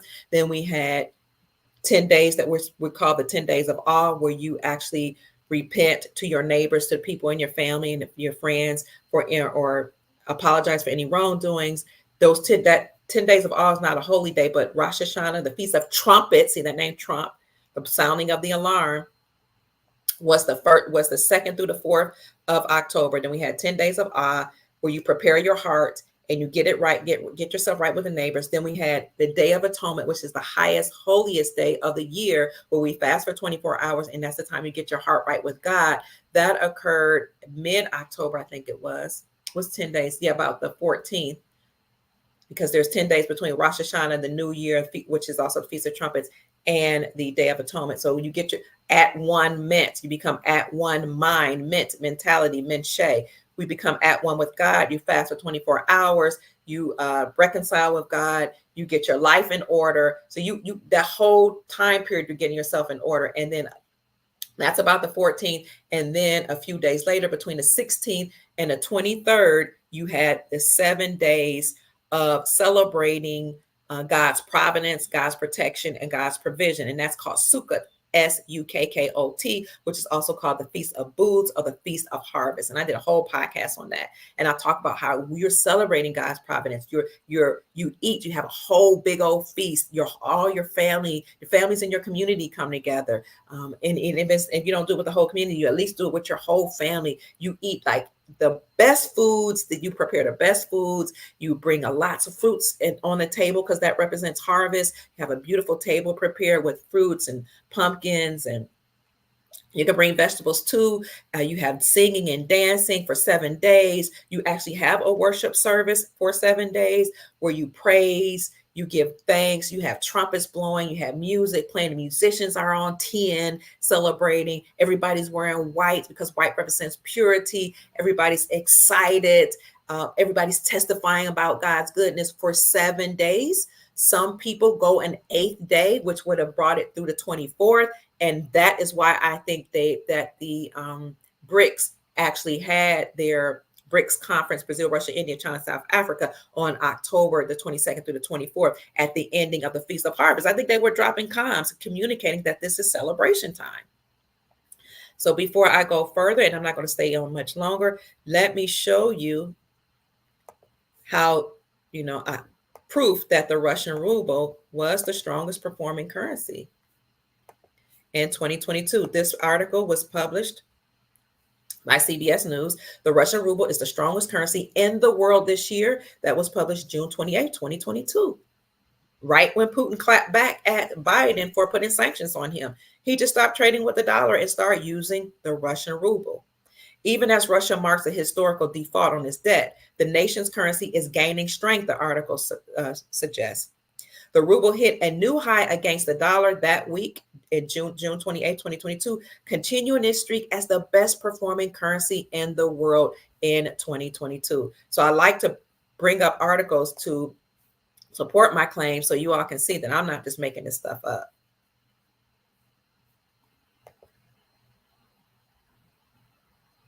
Somebody asked me, why is the Washington Commoners winning now? They're formerly known as the Washington Redskins. Well, first of all, we need to see if they're going to win.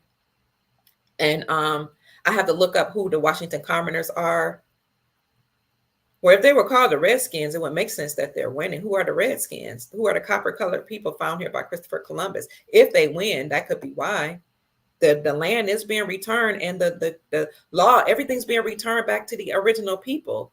Everything's being returned. The restored republic, restore means to return, to put back in place, because that's from whom everything was stolen.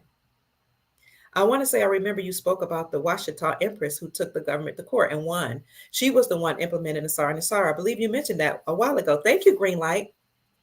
The Washita Empress, her name was Empress Verdi Asi Gaston L. Turner Bay. Turner is the European, or I don't want to say European, Americanized version of Tunica. Empress Verdi Asi Gaston L. Turner Bay was the Washita Empress who took the United States, yes, yes, indeed, darling, incorporated to court. She won her claim that these bloodline families had stolen land in America from the Washita people, or Ashita, Ouchita, I think they spell it, or Washita, yes. These are indigenous peoples here in America. When she took these bloodline families to the world court and brought allodial titles, or titles that was passed on down through her lineage to her people, she bought the allodial titles and proved her case that the Louisiana Purchase was indeed a Louisiana theft, land that was stolen from her people. She won her claim against the United States Incorporated, and this happened around the same time that the farmers took the United States Incorporated to court.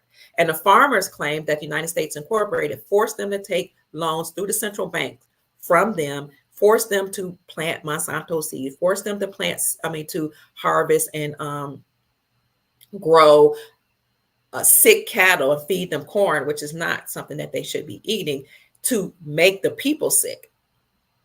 Force them to do all these nefarious things. And if they didn't do them, and if they didn't do whatever the United States Incorporated and these bloodline families forced them to do, then their loans would be called in. They had high interest rates put on their loans.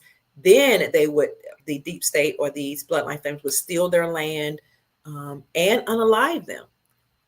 Still, the farmers, who's the backbone of our nation, backbone of our countries all over the world, because they feed us, kept going forward. And what happened was they were unalived. A lot of their lawyers were unalived. A lot of people who were fighting with them were unalived, but they kept moving forward. And so the world court proved and ruled, people keep sending me texts, ruled that not only had the United States Incorporated forced them to take out loans and done bad things by putting interest on their loans, because exacting interest upon we the people is unconstitutional. But they said that was nefarious and it was unlawful. There was a world court ruled that. Not only had they done it, their central banking system of the United States Incorporated done it to the farmers, they had done it to we the people here in America and all over the world. So it was ruled then that when the deep state is taken down, and the farmers were told they will be taken down, we are already doing in the process. When they're taken down, the farmers will be rewarded, and people all over the world will be rewarded for all these nefarious acts.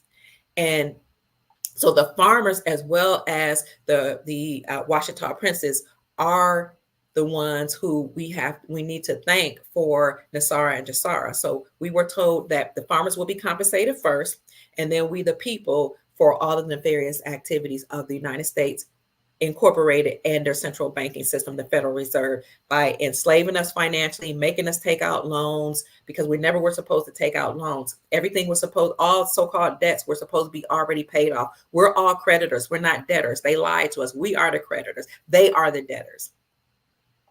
We're going to be compensated for our birth certificate being created and formed into bonds and securitized and making money, accruing interest, making money, all that the money that was supposed to be made, all that was put into a trust for us. But that meant it was supposed to offset or pay off our living expenses. But instead, the deep state created a system so that, yes, while our bonds are making money and we had a trust, all of us all over the planet created for us through those bonds, the deep state made us take out loans from their central banking system, and then they put interest upon that and made us pay them after they paid themselves off from our estate. So we're all trust fund babies from our trust. They paid themselves off when you provide your social security number and signed off on certain things, which was giving them power of attorney of our trust. They stole from our trust paid themselves off, and then made us pay them again by giving us a loan. So the farmers were told they're going to be paid off first, and then we the people. And that was Nasara Jasara. It was supposed to go into effect. It was signed into law in 2000. Clinton signed into law. That bloodline family, remember Clinton is one of those bloodline families. They were forced to sign it. The military forced them to sign it into law. And then it was supposed to be announced from the Pentagon on 9/11, because 9/11, 9 means the number of completion, 11 is a doorway or a portal, out with the O, in with the new. You can both come in and go out. So 9/11 that's a sacred number. It represents something. The nefarious people took the gold out of the towers, sent some type of explosion, CGI or something, a plane into the Pentagon from which it was supposed to be announced. That is Nasara and Jasara. At the same time, the Washita Empress Verdiasi Gossen L. Turner Bay took the United States Incorporated to court for usurping authority from the bloodline families that were already here, the Aboriginal copper-colored people. She was from the Washita tribe. And she won $85 quadrillion in her case. $85 quadrillion that were supposed to be paid.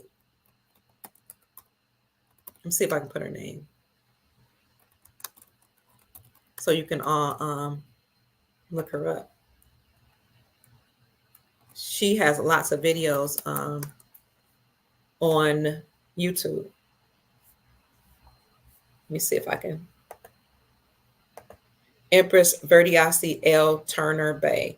You can look her up on YouTube. She's talking about how she took them to court and won $85 quadrillion that were supposed to be paid. So I asked one of my friends who was a part of that takedown, or a part of the World Court taking. He was with Empress Verdiasi when she took him to court. Who exactly is going to get paid?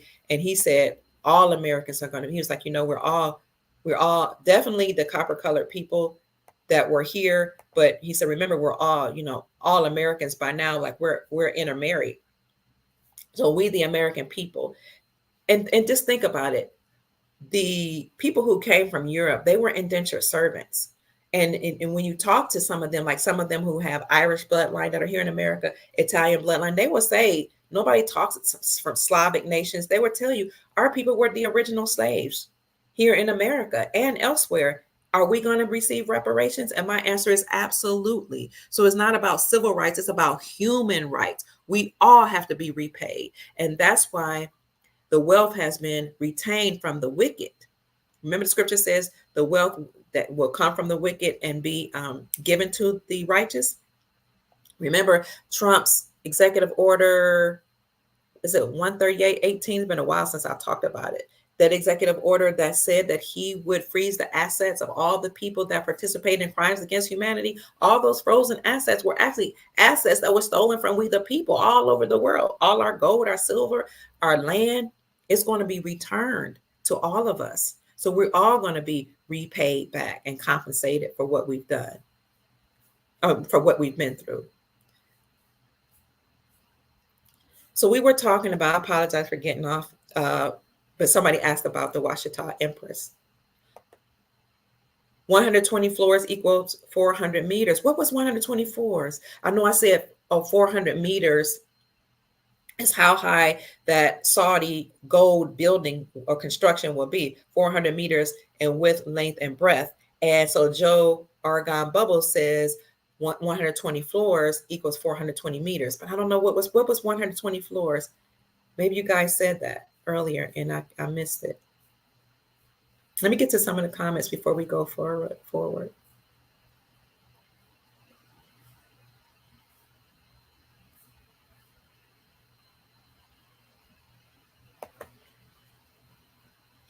DC businesses are being boarded up. Love being. I didn't know that. Oh, they're preparing for something. Remember I said they might be preparing the thank you, Greenlight, for sending me a message on Facebook. I'll look at it. You sent me your email. Thank you so much. We saw the gallows hanging in front of the White House. And I said Antifa maybe gearing up, BLM. Because if Trump wins, which I believe he will, we know he's already the commander in chief. When Trump wins, or if they try to steal it, the military is either the military is going to come in because Trump win, and the deep state's going to try something, and National Guard has already been dispersed, or these other people who are trying to steal the elections will be so mad at Trump winning, they will launch these Antifa-like people. And so Love Bien is saying the DC businesses are already boarded. Maybe they anticipate folks going crazy. You know how they know how to play on the emotions of people. They're putting this certain things in your food, and we need to do this right now. Okay, thank you. I can't mention that word that you're talking about that they're putting in the foods, because that'll definitely take down my video and possibly the channel. But thank you. Greenlight says, I want to say I remember, yeah, I spoke about the Washita Empress. She won $85 quadrillion. We're all going to be wealthy through the National Economic Security and Reformation Act, known as NASARA, or the global version of that, the JASARA, the Global Economic Security and Reformation Act.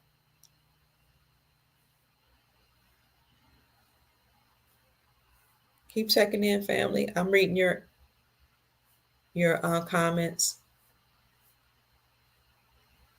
Thank you so much. I just heard a cash app. Thank you so much. Let me see who that is. I want to acknowledge you. Who was that? Thank you all for supporting my work. If you're interested in supporting my work, my cash app is $ Mama Kia 13. That's $ MAMAKIA 13. I appreciate you. So I heard it. I want to acknowledge you. Who was that? It shows me the amount, but I don't see the name, and I want to give you acknowledgement. Sister Barbara, God bless you. Heaven smile on you. I appreciate you. May the Creator reward you 1,000-fold for what you bless me with. I thank you so very much. That's why it's on the back of the dollar. I wish I had a dollar here. So the reason why on the back of the dollar you see a pyramid is because that actually represents the Moroccan dynasty here. I know people say it's about the Illuminati, et cetera, but you know, Illuminati is illumination, and our sacred teachings or alchemy, our sacred knowledge is something that the nefarious section or segment of the elite bloodline families would know, because somebody had to teach it to them. Somebody taught it to them. So being enlightened, there's a good part of, sacred knowledge, and there's a bad part. So let's look at the back of the dollar. I wish I could find that video. I had a video where a gentleman actually broke this down, and he talked about the dollar actually showing the United States Incorporated's empire and our empire on the same dollar. And when I find that video, we'll discuss it. But here is the dollar bill. This here represents the Moroccan Empire here in America. And our sacred knowledge and information. And this eagle here represents the United States Incorporated. Now, I'll get into that later, but I just wanted to bring that up because you have two dynasties running together, two governments running together. You have America, the Moroccan Empire, and the Republic, our lawful government on one side, and you have the United States Incorporated, which usurped authority from our empire on the other side. They have their own constitution, statutes, codes, policies, and policy enforcers, the police officers. And we have our constitution for the United States of America, for our republic of, there's the nefarious constitution of the United States Incorporated, for the constitution for America and our republic. Two different things, two different constitutions, two different republics, two different governments. We have sheriff's department. They have policy enforcers or police officers. The police departments all over the country right now are actually shutting down. And those police officers that remain are being and the duties are being transferred to the sheriff's office. These policy enforcers have to be retrained, and they will now enforce the constitutional laws and not policy statutes and codes of the Constitution and the corporation. You can look online. All over America, police officers, the police departments are shutting down, and the duties are being turned over to the sheriff department because the sheriff is the one who's supposed to enforce the laws according to our Constitution. Another thing you'll see is that the United States Supreme Court ruled that state-sponsored banks can now operate separately from the Federal Reserve central banking system. State-sponsored banks. Why? Because according to our republic and according to what we establish here, and you'll hear people say the Constitution was framed after the Iroquois people, right? Or they call it the Iroquois or Iroquois Confederacy, the Iroquois people. It was because the Iroquois people are the ones who, and then the Moors or the Aboriginal copper colored people who had the Moroccan dynasty, we're the ones, or my ancestors, your ancestors are the ones. A lot of y'all that's here, your ancestors are Moroccan or from America, the copper colored people here. They created the Constitution. So the United States Supreme Court ruled this summer that the state-sponsored banks can operate separately from the Federal Reserve central banking system, and they can have their own charter and issue their own gold-backed currency. According to the Constitution, each state in America actually is a country. North America is a continent, this is a continent. It's not a country, it's a continent. And each state is a country. That's why each state has its own laws. Each state has its own flag. Each state has its own lawmakers. This is why the Supreme Court overturned certain things like Roe versus Wade, and not only said that they didn't say you cannot do this. What they said was, now we're turning this back over to the states. The states will decide what's lawful. Okay, so if you want some laws passed, you want to make sure something happens, you have to work at the state level. Because there's no more federal government. The federal government is faux pas, it's fake, it never existed. It's not a government. It was bloodline families that usurped authority from our republic. So I think that's wonderful news that the Supreme Court of the United States ruled this summer that each state can operate separately from a state-sponsored bank separately from the Federal Reserve central banking system, because that central banking system has been dismantled anyway, and issued their own gold-backed currency. This should let us know that we're returning to the gold standard. And I've shown many, many times that now, and you can look it up, the what is it, Sound Money, what is the Sound Money Defense League? Is that what it's called? I think it's Sound Money Defense League. Let me look it up. Yes, Sound Money Defense League stated that over 45 states in America, more than 45 states in America, excuse me, family, have reclaimed silver and gold as money.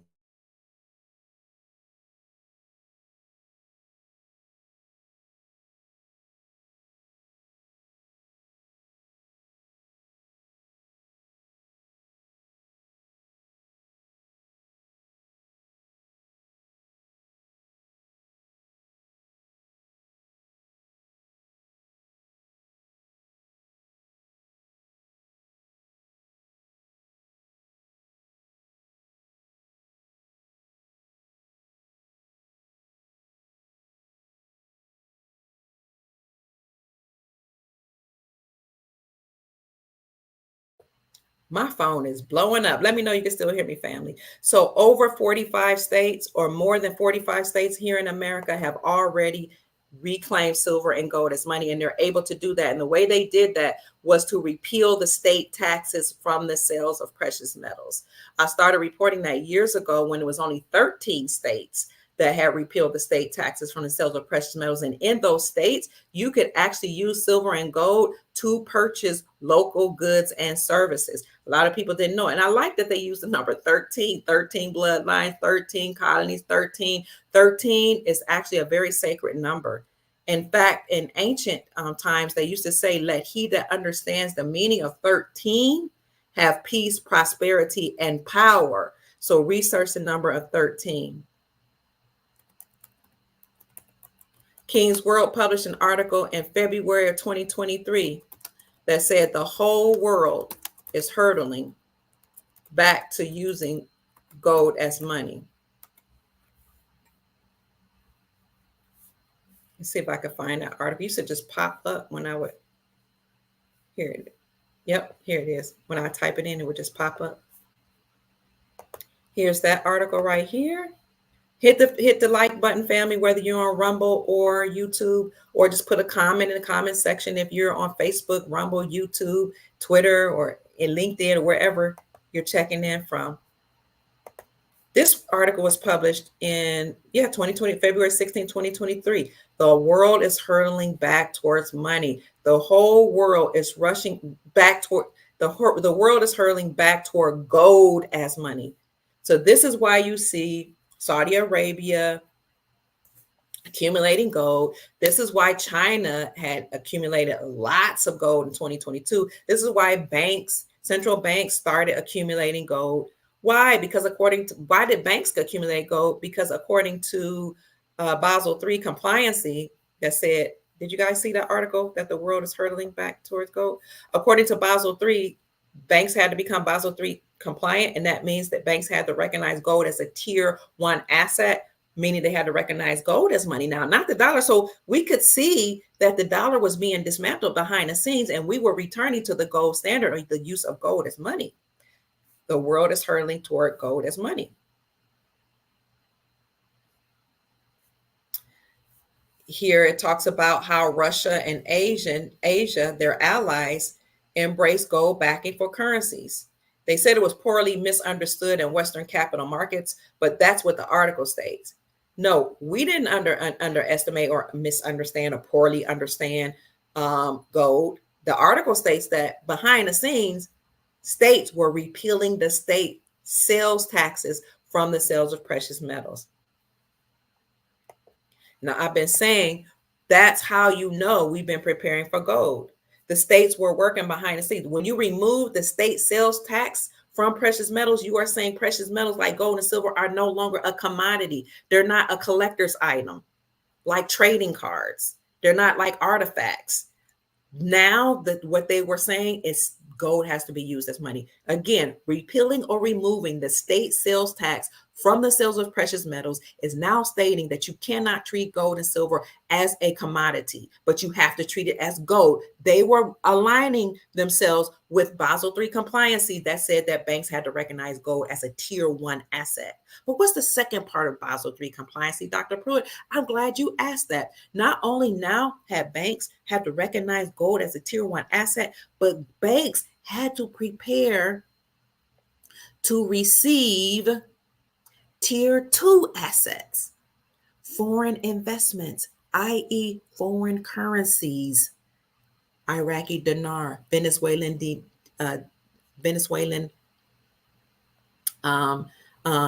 Bolivar. And Vietnamese dong, Afghan's currency, Indonesian rupiah, Indian rupee.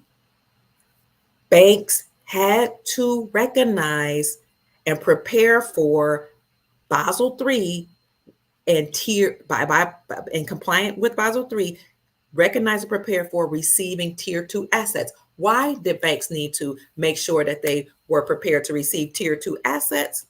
Because according to the articles that I've published, not published, but shown you many times, doing so ensures the health of the bank and keeps banks from becoming bankrupt. They need the tier 2 assets. They need the foreign currencies. Worldwide banks met to make sure that they were ready to receive tier 2 assets. Okay, that occurred.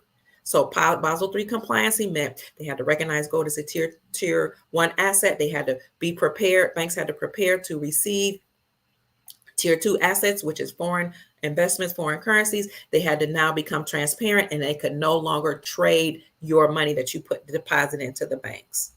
All of that's Basel III compliancy. If they did not comply with this new rule, then banks had to dismantle. And that's one of the major reasons you see banks closing all across the globe, but especially here in America. That's it. That's why. So that takes me back to 45 states, more than 45 states have reclaimed silver and gold as money. They're preparing. We've already won. So no matter what they try to do with the elections, they have to eventually put Donald Trump in, even if they try to steal it. But he's going to win it. He's the last trumpet in Zion. He's the last president, because then he has to be the last president, because then you're going to return back to the original dynasty, back to the restoring the republic, back to the Constitution that we already had here. And then we, the people in America, will decide how we're going to run things. We'll have lawful elections 120 days, they say, after Nassar is announced. So let's see what happens after today. Will we indeed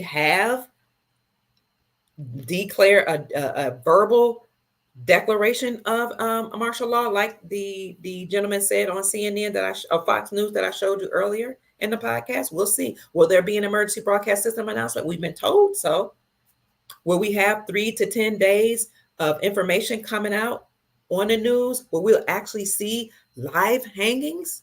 I was like, will we really have a live hanging? Well, this one will. They say this revolution will be televised. We actually see them do something to one of the. Was it Hussein? Who was it that they actually executed online? Gaddafi, somebody. They executed online. We got to see it. Will we actually see this first hanging? Is that why they have gallows at the White House? I don't know. Antoine says gold is worthless. Copper is infinite energy. Source is quartz. Okay. The military is in control. Marlene says hello from Colorado, everybody. Trump 2024. Thank you, Billie Jean. Billie Jean is not my lover. The organs play a spiritual tune to sustain life, Derek said. Thank you, Brother Derek Eddington. Tartaries. Sandhill Shelley says, my phone will let me spell it, but it's Tartaries. What's Are you talking about Tartaria? I've been wondering, that's supposed to be a mysterious kingdom that they erased from history. But people are starting to do research on it, and they said that the empire was situated in Asia, somewhere near Russia. Peace and love, Brother Jamal Bey. Glad to see you here. Shining Blossom says, thank you, Dr. Kier. You've been my number one trusted source of information for a very long time now. I'll truly appreciate you, Queen. Thank you so much. I am honored to be here and very grateful that you all even tune in to listen to me. Thank you so much. God bless you, heaven smile on you. God bless you and heaven smile on you, and prosper you and your family and bloodline throughout all your generations. Love BN says, Doc, has the power plant rumor been mentioned? No. What power plant? Power plant. Where? Is there something about a power plant in the news? Can you let us know what it is so I can look it up? But I haven't heard about that rumor. Thank you. You may eat copper to restore your energy, Antoine says. As a matter of fact, I eat copper, gold, and silver. Monoatomic gold, colloidal gold, colloidal silver, and colloidal copper. And I get it from the Meta Center Chicago. I need to get some more. And we need to have Dr. Tony Vortex on again. The Meta Center Chicago is where Dr. Tony Vortex, who is a master metaphysician that studied under Dr. Delbert Blair, who has transitioned. I think he transitioned in 2012. He was a master metaphysician, but Dr. Tony Vortex actually runs the Meta Center, and he comes on the podcast, or has been on the podcast many times. But I have been kind of away from, you guys have noticed I've been away from podcasting for some time and only come on here and there because most of my channels have been taken away and I've been censored on social media. But for now, I'm back. Well, he's been on my podcast many times, and I'm going to see if I can find the Meta Center. Oh, it's a Meta Center. Yes, I'm going to see if I can find his website. This is where I get my colloidal silver, colloidal copper, colloidal gold, and my copper, my monoatomics. So I looked it up on Bing, and it's gave me this long website. Let me look it up on Google. If you go to the Meta Center Chicago, you can get your colloidals and monoatomic gold and silver. It's metacenterchicago.com. You can get herbs, seeds, organic seeds, by the way. I don't know why they won't let me go in this. I declare I have more issues with my computers than anybody I know. It's crazy. So it's the metacenterchicago.com. You see, so you can get colloidals, you can get monoatomics. They actually deal with the virus and other diseases on contact and eradicate them. So during the shutdown 2020, that's what I took. I took a lot of colloidal silver to keep me from being sick, and I gave it to my grandchildren. But again, organic herbs and seeds from there. And what else can you get from him? You can get spices, teas. He has programs. He has coaching there, all type of things. But when you check out, when you go to the checkout, if you put DRKIA 2024, that's Dr. Kia, DRKIA 2024 in the checkout, then you'll get a discount, 11% discount. And he gave me, yes, he gave me an opportunity to go from 1% to 11%. I said I'm going to give him the max discount. So 11% discount is what you get on any products that you get from the Meta Center. We've also done many podcasts together because he breaks down the metaphysical meanings of what's going on geopolitically and financially in the world. And that's why I've aligned myself with him. Aside from him being a master metaphysician, he's just a superhuman being. He's wonderful. He loves humanity. He's a humanitarian. He is a philanthropist.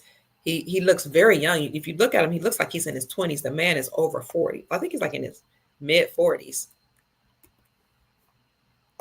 Very, very brilliant man. Thank you for talking about copper, because yes, you can eat it, and yes, I do eat it.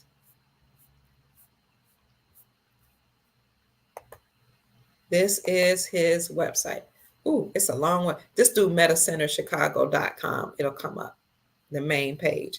And at the checkout, put DRKIA 2024. You'll see lots of different things that he has here. Again, I hope you can see this. Diodes, which protects you from different frequencies, monoatomics, fashion. He got all kind of counseling services, consulting services, wellness training, light and sound therapy, a bioanalyzer that can detect what's going on in your body. He has, he can forecast or different things about your business and help you create things relating to your business plan. What else did he talks about? Astrology, if you're into that. He has trainings in psychic ability, superhuman strength. Some people they have a palm ministry where they do palm readings only for those people who really are into that. He has astrological bundles. He does extensive research. He is a minister. He is an herbalist. He's a master metaphysician. He's an engineer. He's a scientist. The man is a freaking genius. He has, again, seeds, teas, all organic seeds, herbs, and all type of deals. But again, if you go to the website and at the checkout put in DRKIA 2024, you can receive an 11% discount on the things that he offers. Thank you for bringing up that again, Copper. Love from California. Hi, Sister Cheryl Watkins. God bless you. Much love to you too, Julie Davis. 13 is from us. Oh, did you guys hear about McDonald's, how they found certain remains dealing with people. When I put that up on my Facebook page, they fact checked it and covered it and said that was a fake story. But this was actually a mainstream media source that reported it. So I think all of us knew that. And that's why most of us don't eat fast food anymore, because when they were doing things to children, they were putting, and humans with trafficking, they were putting that in the meats.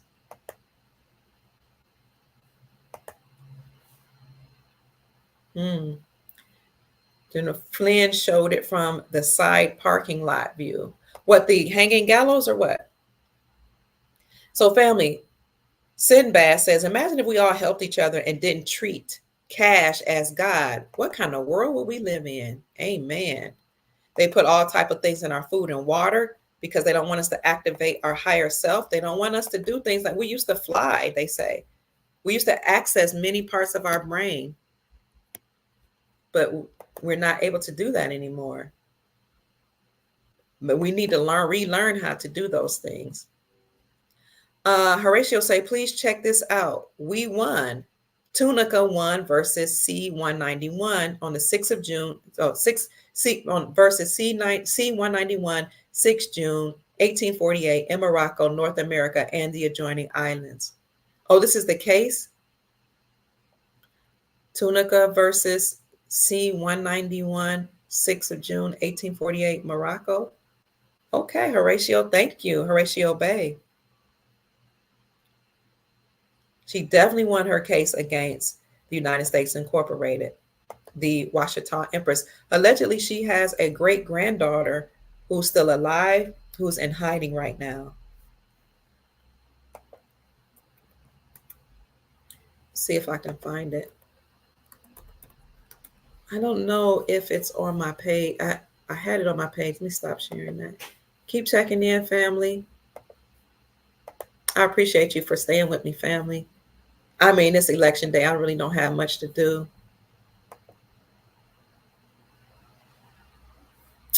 I'm going to see if I can find her picture. I'll put Washita Empress. This isn't the Empress. This is her granddaughter or great granddaughter. I'm looking up. Yep, I got her. I'll put her on my page. Hold on. She's very pretty.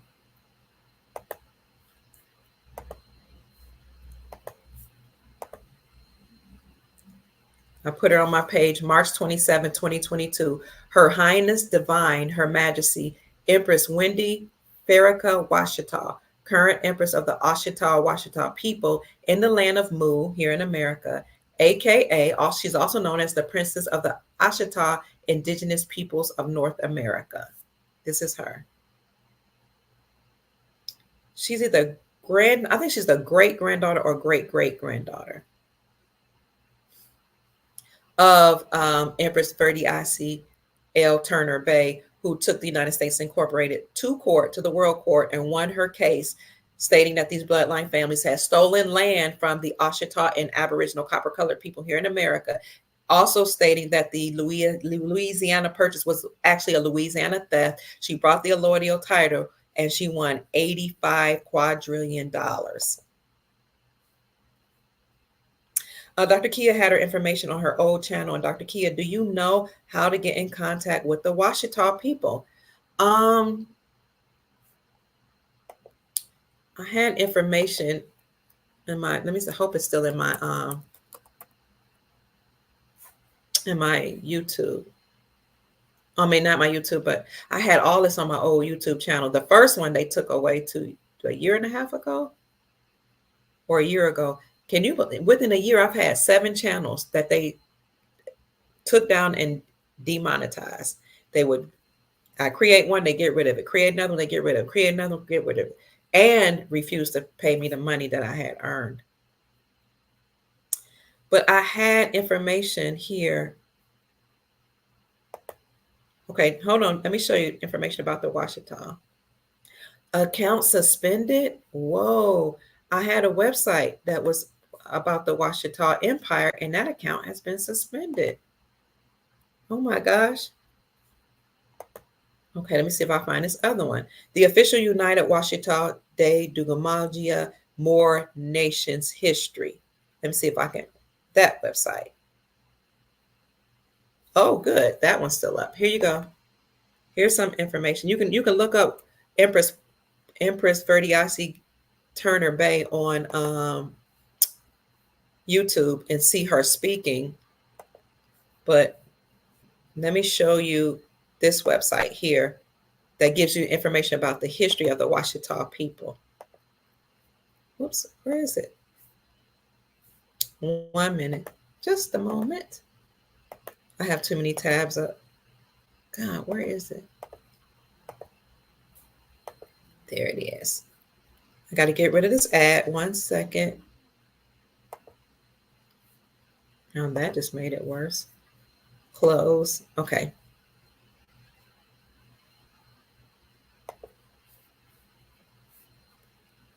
Here you go, family.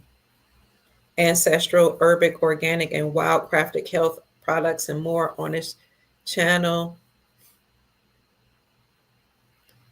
Here's the king, one of the kings, established the kingdom of Haiti. There's one of the flags of the Washita people. First Nation, the Royal House of Tunica. So Turner is the other name for Tunica, the Americanized name. United Washington Day, Duke the Mound. Oh, see the Mound Ya? Wow. Duke the Mound Ya.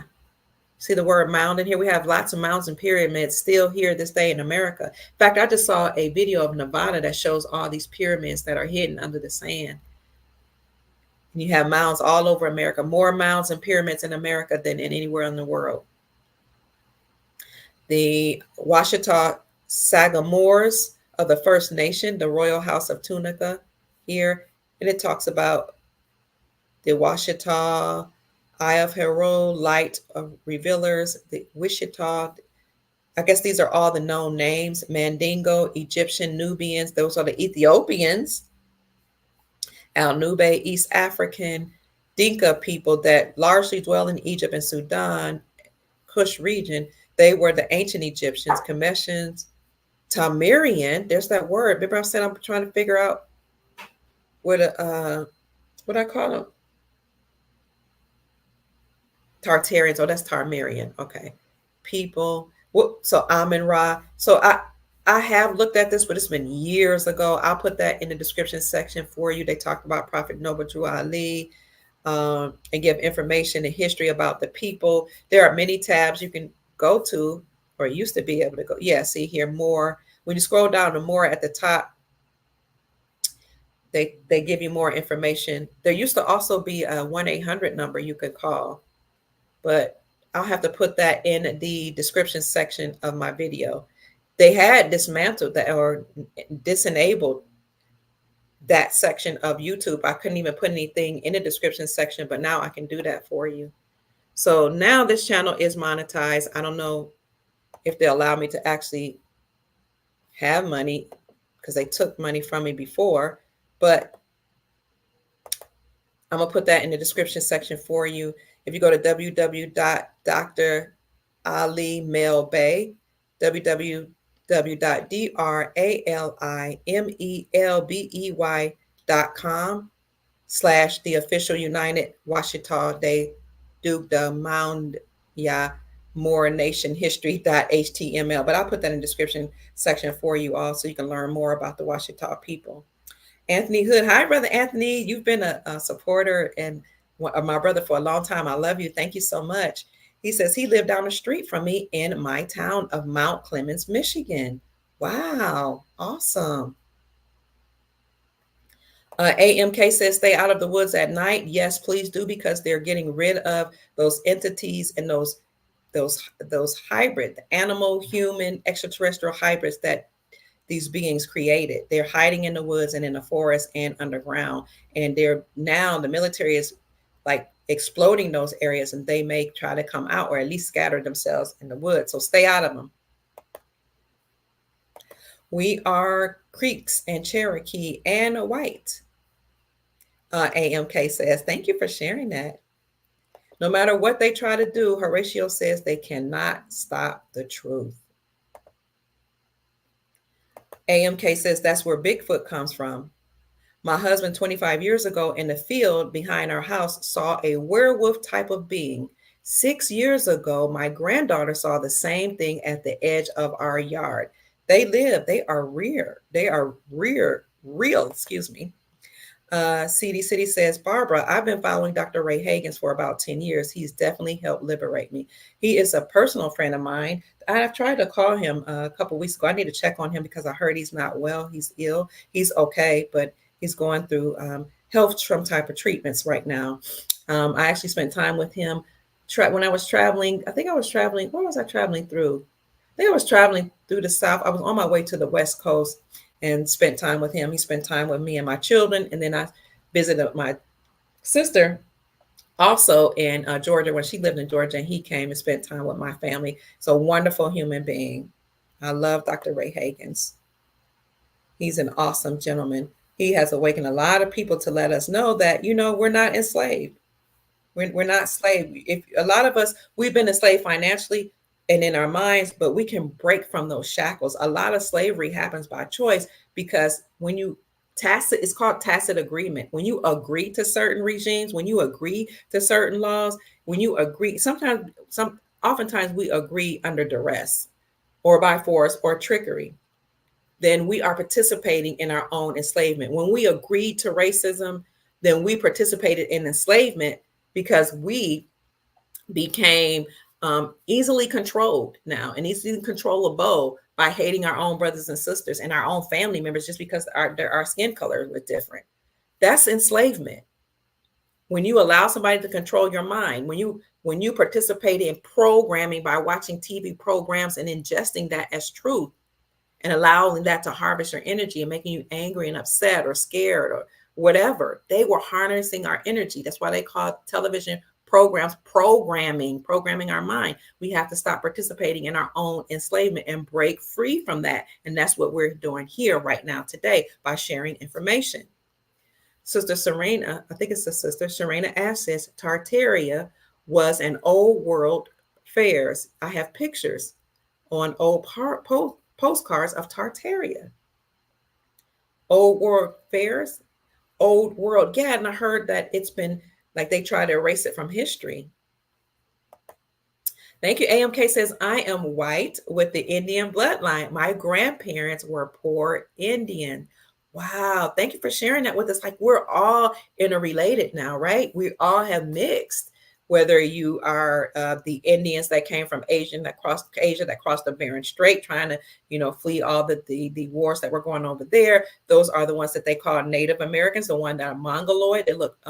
They look Asian because many of them did come from Asian. They call Native American, Native meaning you come from somewhere else, whether you're from that bloodline or you're from the Aboriginal copper-colored bloodline, the people that were already here that mixed with the so-called Native Americans who are actually on reservations reserving and preserving the land. And they're preserving a lot of our original languages, our culture, all of that. So when the dynasty is returned back over to the original dynasty and back to the chiefs on the land and the restored republic, then the land will be set free and we'll be able to enjoy it and roam freely, all of us across the land. Thank you, AMK. So white and black are actually statuses in law. When Africans come over here, their status is white. When Indians come over here, their status is white. When any Saudi Arabians and Middle Easterners come over here, their status is white. They don't identify with black because they know that black and white are not ethnicities. They're not nationalities. We didn't know that. White is a status in law. It's a legal status. White actually means in many languages, purity, clean, whole. White was the status of the Aboriginal copper-colored people here first because we inhabited the land here first. So the original people had white status, the people that came from Europe and other places that were indentured servants and became slaves to the Moors that came over here and brought them here. Their status was black because they had no standing in law. They were slaves. They were the first original Slavics or slaves or indentured servants. They had no status. So their status was black. Well, the deep state switched that on us and gave the status of white to our European brothers and sisters. And so they had the status of white. How, even though many of them had the status of white, the Irish didn't have the status of white, and the Italians didn't have the status of white. That's why you had Irish gangs, and you had Italian gangs, Italian mafia, Italian drug lords, and all that. That's why the original slums and ghettos were comprised of the Irish and the Italians. A lot of the Italians that are here were from Sicily. They are actually have dark complexion. So because the Aboriginal copper colored people that are now called Negro, colored, Black, African Americans, they didn't have, they weren't slaves. They had land. They didn't participate in the underground economy. We ran everything. It was our land. Our ancestors ran everything, right? So they switched everything and made only some of the Europeans white, gave them white status, gave the copper colored people Black status. So we were original Americans. The 1828 Webster definition of American is the copper colored people found by Christopher Columbus, but now applied to Europeans. And then it'll go on to say now we're all Americans, right? So we have the status of white. We inhabit the land. We have if we do our ancestry, we'll see none of us were slaves. Some of us we were prisoners of war. That's what we were, not slave owners or slave. We weren't enslaved. We own land. It'll say on your grandparents, look on their birth certificate, it'll tell you whether they were a slave or a landowner. Most of them say landowners, but they only gave a faction of our European brothers and sisters that status of white. And then they left out the Italian and Irish. But what was happening was a lot of our European brothers and sisters were mating with us, and we were having babies, and we were doing business together, and we were doing our own thing together, right? So they said, we need to increase our numbers. These are the what I'm understanding to be the Moors that were in power that make you think that white supremacy is about Caucasian people when it's really not. They place Caucasian people in certain positions while they run things behind the scenes, being the bad Moors or the dirty Moors, because they've been fighting each other for eons of time. They said we need to increase the numbers of so-called white people because these people are getting along together. They're starting to fight against, bloodline families. They're standing, doing business together. So what they did was then they increased the numbers of whiteness or white supremacy by including the Italians and the Irish. Okay, they were originally called the N word. And then they switched it and applied it to copper colored people. You can find this out. You can even ask people in your family if they're Irish and Italian how badly they were mistreated. So then they're like, okay, we're going to start bringing in more people to our European brothers and sisters to now increase the numbers and make it look like there aren't a lot of so-called Black people here. So, but it happened over time. Look up Walter Plecker, who was the president of the Census Bureau in a certain area. He, along with other Census Bureau people, actually changed the status, standing in law, and designation of our people. We were called Aboriginal. AB means of or from. It doesn't mean not or against. They changed that. It actually means of or from. Aboriginal, from the original bloodline here in America. Or indigenous people, the natural born autogenous people, meaning the same dirt that's in the land is the dirt that's in our colon. Autogenous people, natural born Americans. Native born means Native American, you came from somewhere else. The Mongoloid, Asian people, the Native Americans who now, are living on reservations, preserving the land. And some of them got a lot of our benefits too from the government when it was time for the government to give us benefits. And they were allowed to take over a lot of certain things to keep us dumbed down from knowing that, we are the Aboriginal people. Then we were termed the Census Bureau changed our name and People in Power, our designation from Aboriginal and Indigenous to colored. No, to Indian. I think we were still because they called us Indian. We didn't call ourselves Indian. Indigenous, yes, but Aboriginal and Indigenous, then to Indian, then to colored, then to Negro, then to Black around the 1960s, and then to African American like in the 70s. And some people say that who is that? They say, what's that guy's name? They say has the ownership. or copyright. What's his name? Oh my God. What's that so-called black leader that we don't like?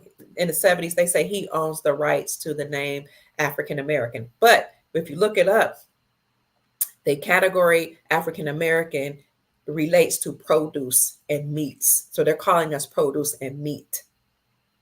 That is what African American means. It is the categorization of produce and meat. Crazy.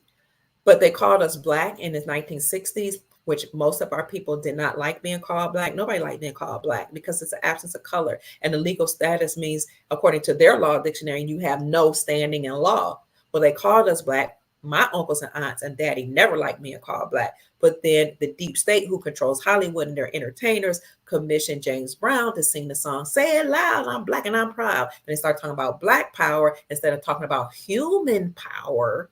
Instead of talking about us all being one and being source, black power, in order to get us to buy into the whole black paradigm. Black means you have no standing in law. You're the slave. It's the status of a slave, no land, no status. And as long as they got us resonating on that frequency, we started believing that we should be treated like slaves. So this is why when you see entertainers come on, they say, "I'm not black, I'm American," because they're saying that's my nationality. I'm not black. I'm not going to say I have no standing in law. We all are important. We all are one. We came from source. And we all, especially here in America, are intermarried. Thank you, AMK. We had babies together. We mixed in with each other. And I think it's a beautiful thing. So now we can't fight against each other. It makes no sense to fight against each other when we're one family. Thank you so much for saying that. So that's just a little bit about why, it's important not to call ourselves black, because that means you have no standing in law. So that's why people that come here from different countries say they put on their documents they're white. And we get mad and say, "No, you're Jamaican, you're brown, you should be black. No, you're this, you should be black." But isn't it funny now we're saying Kamala Harris isn't black? What is black anyway? What do you mean she isn't black? She's not from America. She said she was born here. Okay. So they play on words. She said she was born here. That's left up for debate. But by definition, the forefathers that said they created the stipulations for becoming a president, you have to be natural born. See, natural born, didn't even say native born, natural born, and be subject to the jurisdiction of the state in which you were born, and be subject to the jurisdiction of America. She's not subject to any jurisdiction of any state here in America or to this republic. Her parents are from allegedly Jamaica and India, and it's up for debate if her father's really Jamaican. He's likely Indian with a Jamaican citizenship, because a lot of Indians are in Jamaica with a Jamaican citizenship, because the deep state put the Indians over the Jamaicans and gave them certain jobs and positions so they can create a caste system where you have Europeans, then Indians, and then Jamaicans. So he most likely is an Indian with a Jamaican citizenship. Regardless, her allegiance is to the allegiance of the nation and nativity of her father and her mother, India and Jamaica. But she's always touted that she was the first East Indian, the first East Indian to serve in Congress. So she was Indian all up until the point where she wanted to be president. And now all of a sudden she's African American or black heritage, black blood, whatever that means, which she's not. But it doesn't matter if she was from America or had so-called native blood here from these Americas, or she's not lawfully able to serve because she wasn't natural born here. And she's not subject to anything in America. It's not just about proximity, it's about allegiance. You can fact check me, look up John Eastman, who is a constitutional law expert from California, and he actually was over a department in the university in California. He has since retired, since Trump was the president. John Eastman says the same thing. She's not lawfully able to serve. She's not black. Whatever that means. She's not from America. That's what's important to me. I don't care if you're black, white, Indian, whatever.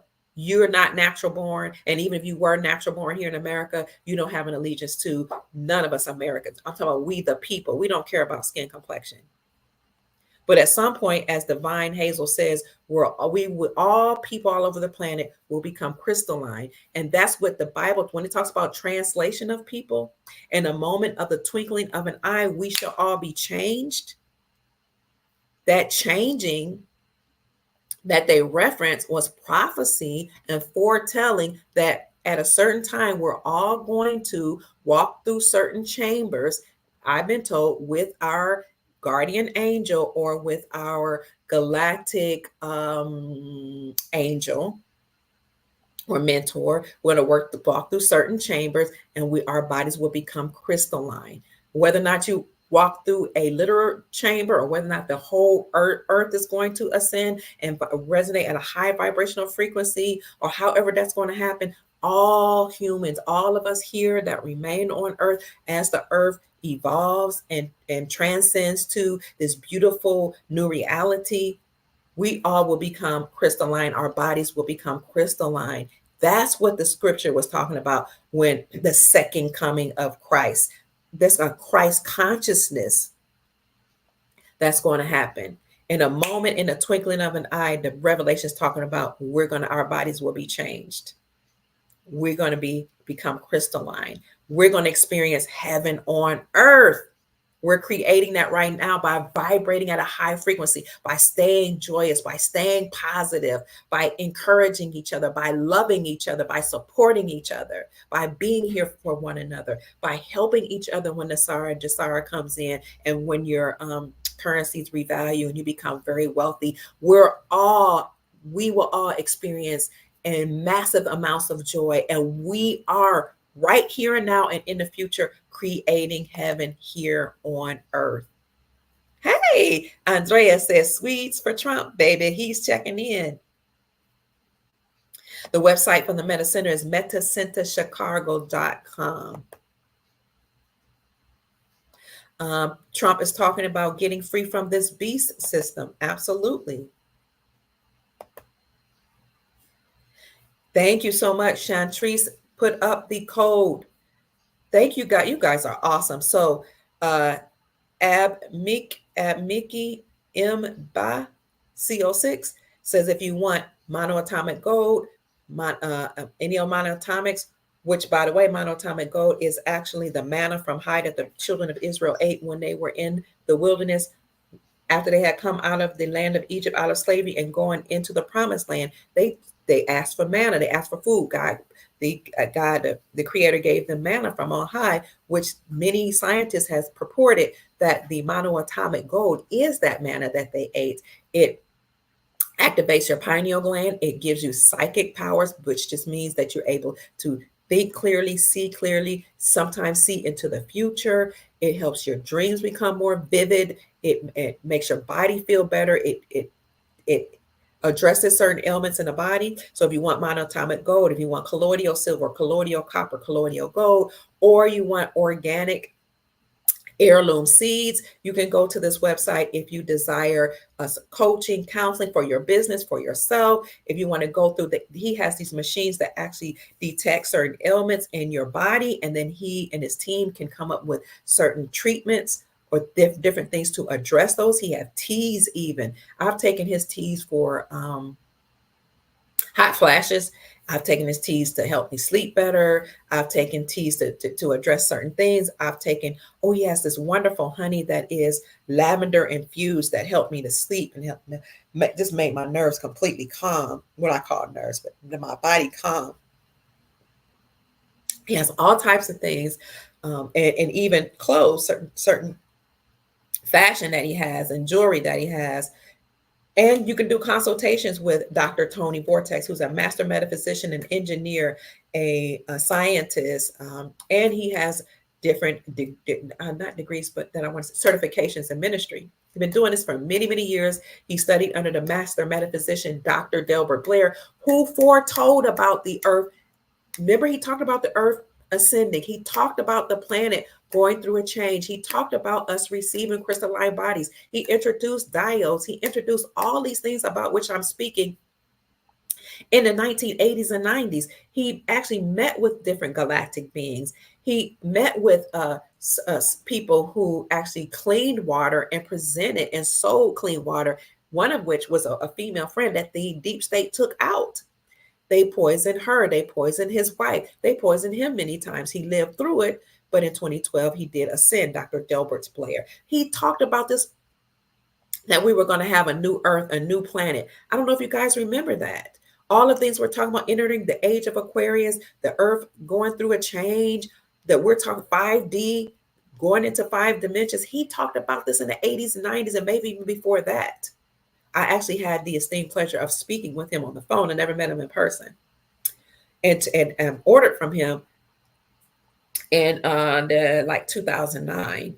And then I reached out to Dr. Tony Vortex a couple years ago, and he had been coming on my show. So if you want to order any of the things from which, about which I'm speaking, go to metacenterchicago.com. Thank you, at Mickey BA606, for putting up this website. Here it is, right here. We'll put it in the description section. And then at the checkout, here's my discount code. Thank you, Sister Chantrice Clark. Is DRKIA 2024. That's Dr. Kia 2024 to receive 11% discount. And I gave you the most discount that I could. We all love Dr. Ray Hagan's. All praises and thanks to my sister AMK, or a brother. I don't know if your brother. I think your sister. She says, I am white with Indian bloodline. Her grandparents were Indians. Tartaria is on. We're talking about that again. Oh, your family members, AMK, were on the Trail of Tears. Wow. So divine love and peace and blessings to you all. Melanated one says, I appreciate you, Dr. Kia Pruitt. I appreciate your insight. Looking at the website you gave, Real Raw News, hope this is legit. It's informative, specifically this, white hats in arrest. So Real Raw News, I believe that's an independent journalist source, but if you tell me what article I was talking about, I will find a mainstream media source to support my claim, because now mainstream media is talking about a lot of the subjects about which we're speaking right now. Pennsylvania newsman for electoral crimes. Oh. There are 3 of them have robots now, one in Denver. 3 what have robots, dear? Oh, there were torpedoes in the Pentagon from the side view. Oh, wow. Demetrius Bay, hello, brother. Greetings, Noble. Says, look up Rabbi Finkelstein. He speaks on what meat feeds the people according to those fast food that are in, what meats are in those fast food restaurants like the Golden Arches. Thank you, Demetrius Bay. Look up Rabbi Finkelstein, everybody.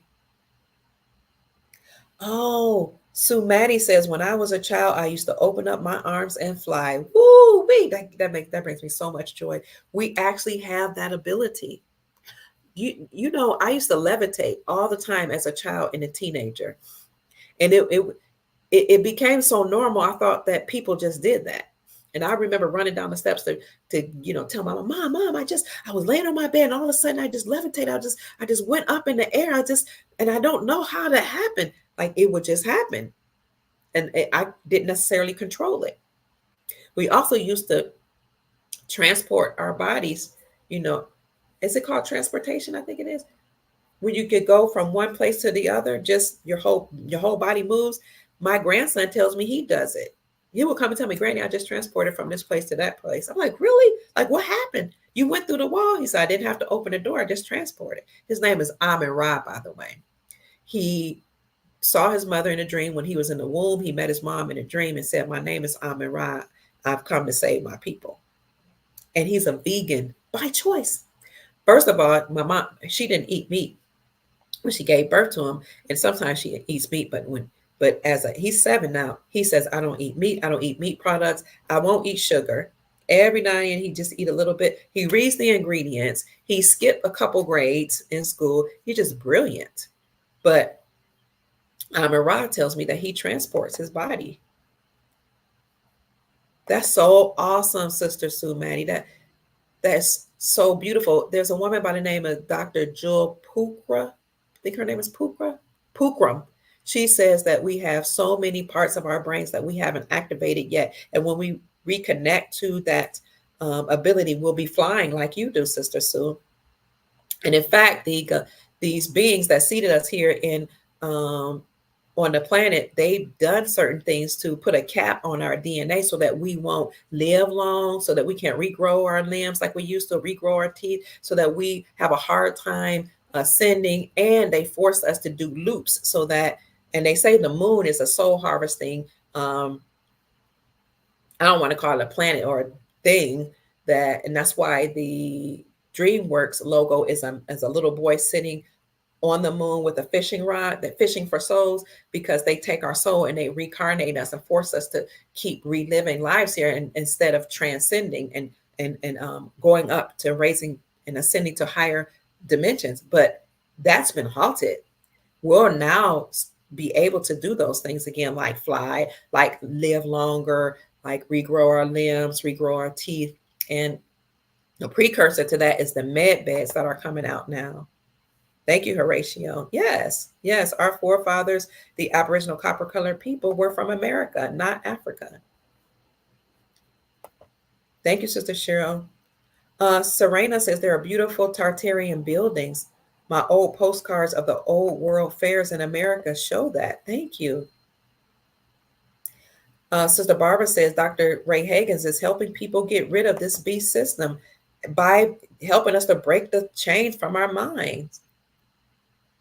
Andreas, hi, it's good to see you again. Sag Anan, SG Anan, and the Sussy guy says that the galleys in front of the White House was CGI. Oh, they say that the gallows in front of the White House were CGI or computer generated imagery. Thank you. I don't know anything about the power plants. Read my comment. Thank you, Andreas. That? So I'm getting messages. It must be time to go. Barbara says, I'm not going to say it anymore. And he's only charging $75. I'm not sure what you're talking about. You must be talking to someone in the chat.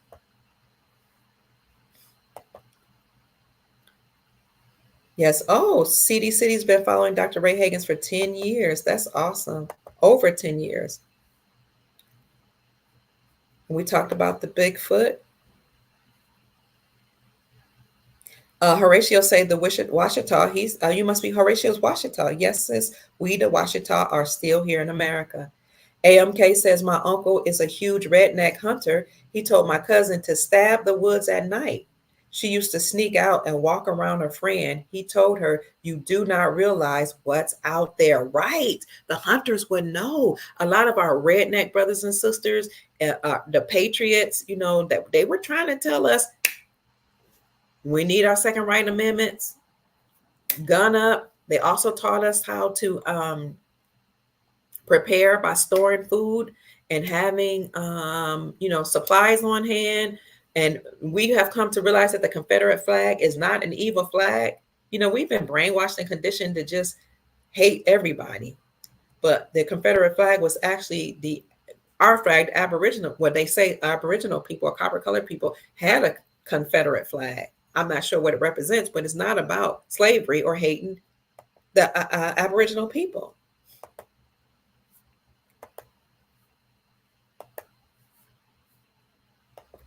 AMK is Cherokee, Washita, and European blood. Barbara is checking in from Riverside, California. Welcome, sister. Love Nubian says, wow, glad to know that because I had planned to camp in my RV. Thanks for the news. Yeah, be careful because they are getting rid of those entities that are in the woods. So you want to make sure that you're mindful about where you go. Serena says, how about the 1896 Barron Trump book, the last chapter, The Last President, Silver is King. All right, Trump is the last president. His son's name is Barron. Let's all pray for Dr. Ray Hagins. We know he's sick. He used to be a pastor, and he went to Egypt over in Africa to look at some of the old information, the relics there. He read the rolls there, and he He has come and had come into some information that awakened him and liberated him from some of the things that he had learned as a pastor. And he decided to then open up a different type of institutions where they started to dig into ancient information and history that not only the Bible, that was separate from the Bible, not to disclude the Bible, but to add to the information in the Bible, because we know a lot had been taken out of the Bible, especially when you think of the conferences that they had in the Bible. They actually created conferences to take out certain information. So when you know that they've taken out information, and there's one particular conference, was it of 325 AD, Conference of Nicaea, that conference and others where they agreed to take out certain information from the Bible to keep us enslaved, us all humans.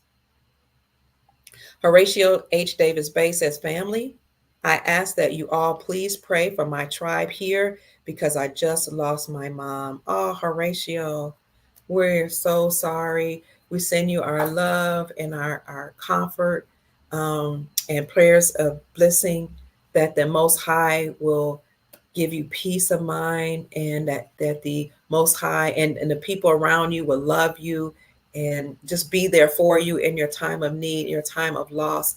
I am so saddened to hear this information. It's hard to lose a loved one. I lost my dad in 2012. Thank God my mom is still here, but I'm losing aunts and uncles left and right. So I can relate somewhat, but not to the loss of a mom. So family, please pray for Brother Horatio. This is a hard time for him. We don't want him to suffer or go through this alone. AMK says, my best friend is Black and I am white and I love her like a sister. We all need to live together and love each other and get along. I wholeheartedly concur. Love Being Nubian said they tried to take the Tartarians from history, but she has a book on Tartaria. It's a wonderful book full of real information. Wow.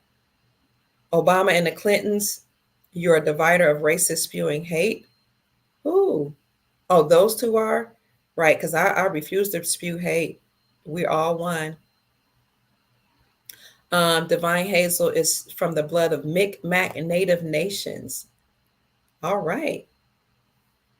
We're not crayons. Thank you, Snooky. Silver, BSV, XRP, and Dinar. House Quest 13 says that's what you need to invest in, I suppose is what he's saying. Love energy is increasing all over the place. We're spreading love and sending out love to all of our soul family members.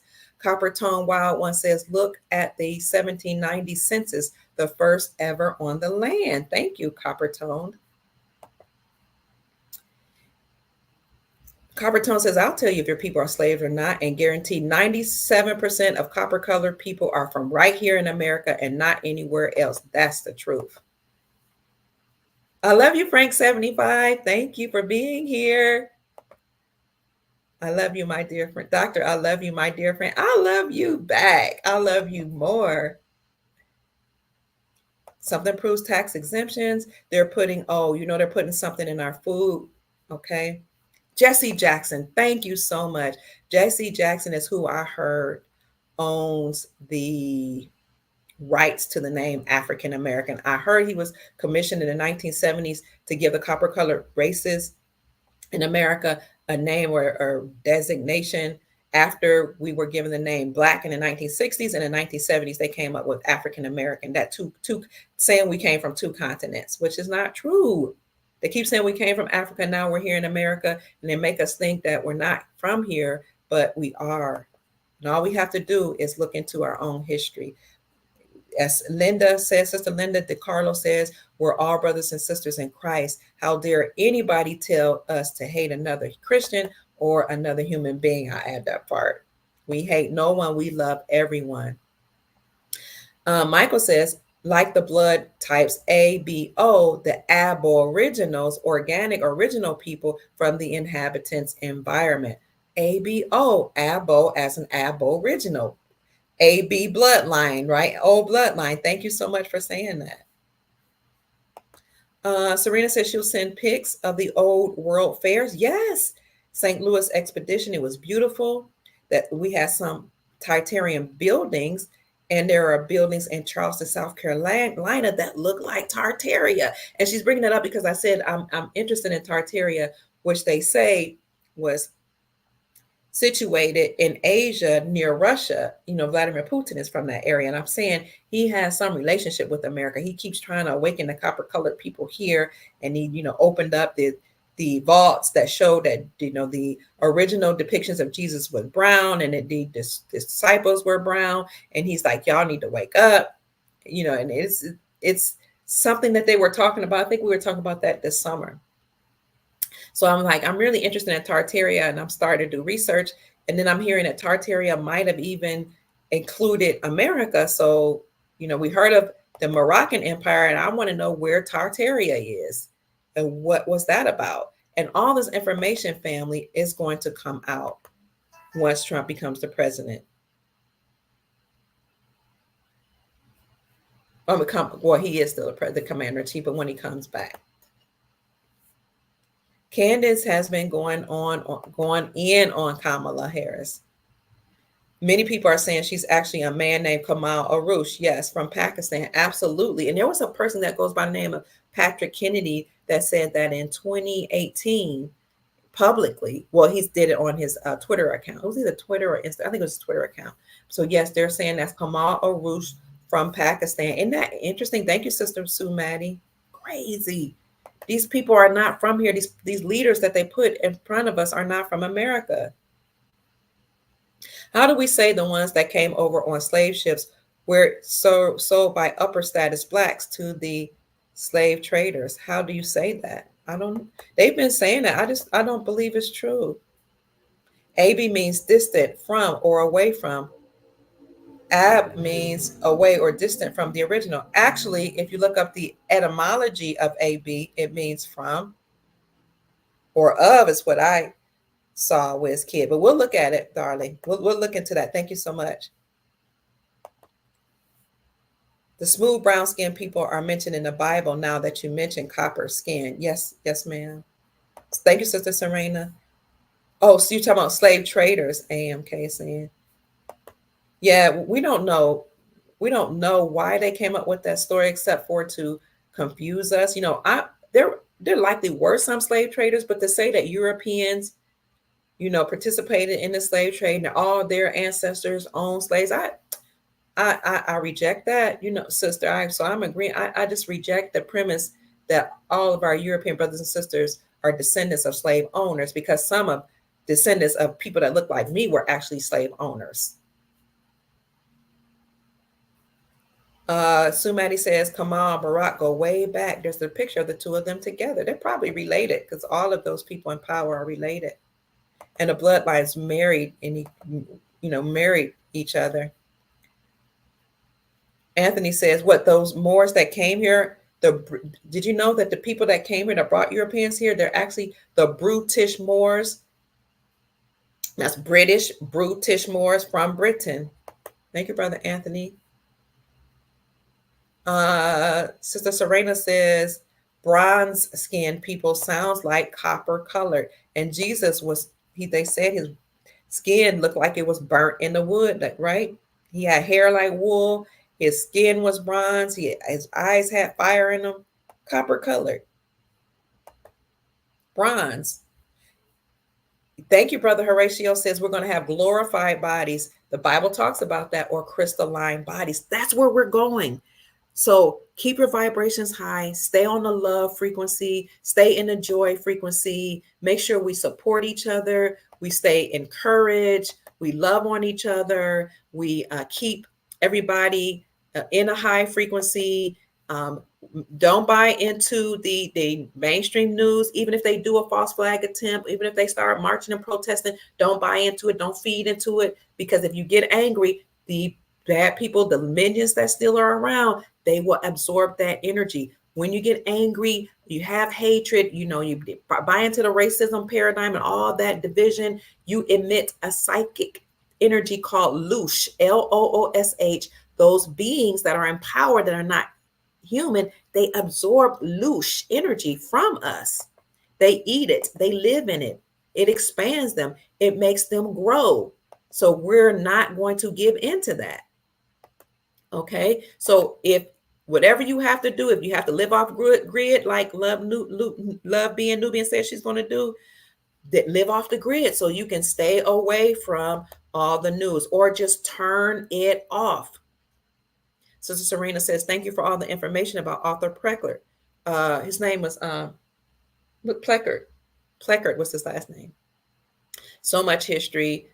Yes, I never liked saying the word black about a person when I moved to the South. I know it doesn't sound right coming off your tongue. It just doesn't sit right in your spirit, right? Whatever it has to do, family, keep your vibrations high because we're going into a new reality. We're going to be buying new things, and we're going to do Nasara and Dasara in the RV. We're going to bliss our family members. We're going to help out people who are less fortunate, because I heard the RV will happen before Nasara and Dasara. Abrahamra says they have Bigfoots in India, Bigfoot sightings in India. People recognize them as big demons who live in the mountains. Wow. And remember, yes, stay out of the woods. Remember, family, we're all moving to a whole new reality. You can start right now by only focusing on good. The scripture says, let's see what the scripture says. I keep going back to the scripture because that's my frame of reference. I was born, I think my mom might have been Christian when I was born. I don't know. My grandparents, my dad was Christian. But then my mom studied a lot of religions. I studied under the Nation of Islam as a Muslim. That's where I learned to eat clean. I never ate pork in my life because of that. Then we studied with the Hebrew Israelites, not Hebrew Israelites, but we realized we were Hebrew, and we started making sure we expanded upon eating clean and celebrating the Hebrew holy days and all of that. And then we became Hebrew Pentecostal, which means that we recognize the Christ or the Messiah, which now I believe we all ascended to Christ consciousness. But yet we also keep the Hebrew holy days. But the scripture says, whatsoever things, let's look at those scriptures. Philippians 4:8. Finally, my brethren, whatsoever things are true, whatsoever things are honest, whatsoever things are just, whatsoever things are pure, whatsoever things are lovely, whatsoever things are of good report, if there be any virtue, if there be any praise, think on these things. So only think on the things that are pure, true, just, lovely, honest, and of a good report. And that, my darlings, is what will raise your vibrational frequencies. That is what will keep you in a joyous frame of reference. That is what will keep you vibrating on a high vibrational frequencies, such that people all around you will catch on to those frequencies and also become joyous, happy, peaceful, loving human beings. So that's all I wanted to say, family. I see that you're still talking about information that we covered in the podcast. I want to answer some of your questions, and then we're going to check out of here. Love Being Nubian says, Doc, go back and look at your video. You made that statement about the dinar, and the sign would be one of the power plants being destroyed. Oh, that's how we know. Okay, so thank you for jarring my memory. Thank you, Love Being Nubian. So what happened was, years ago, before Donald Trump became president, Prophet Kim Clement, K-I-M Clement, I don't know if it's K-L-E-M-E-N-T or C-L-E-M-E-N-T. They spell it both ways. Prophet Kim Clement said that Donald Trump will become president, and he will be the last trumpet. He will be the one that will take down evil people. He is the prophet that a lot of people follow, and a lot of people that are in the Patriot community or Awakened community follow. He said that Donald Trump will become president, and he also prophesied that a currency, the Iraqi dinar, would make a lot of people rich. One of the prophecies that he said, which we just saw come into fruition, is that which country? Netanyahu. Who's Netanyahu?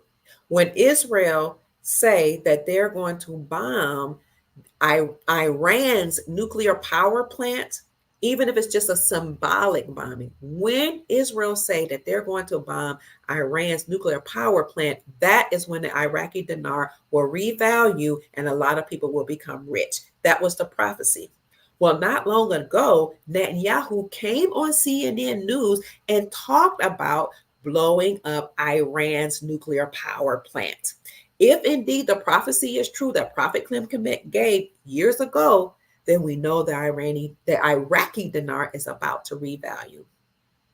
That was the prophecy. Thank you for bringing it to my fruition. I mean, my memory, jar in my memory. So let me see if I can find that Netanyahu said. Let's see, I just put Israel. And by the way, you all know that the World Court said that Israel has to is no longer a lawful. It is an illegal, unlawful nation state, and they had to dismantle. So because the British Crown and the Pope actually gave the Rothschild family, that bloodline family, Israel in that area of Pakistan, that land, and said that the Jews needed to have a place to inhabit and a place to live.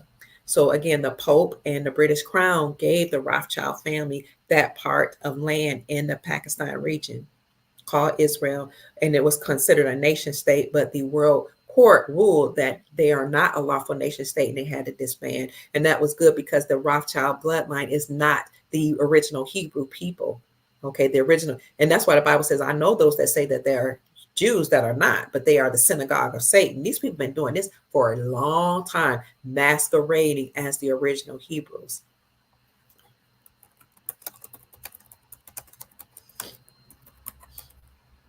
Let me see.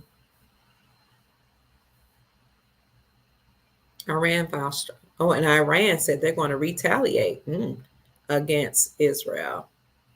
Wow. What? Israel strikes Iran. I just read as payback for missile attack, risking escalation of Middle East wars. That's one thing that came up through AP News.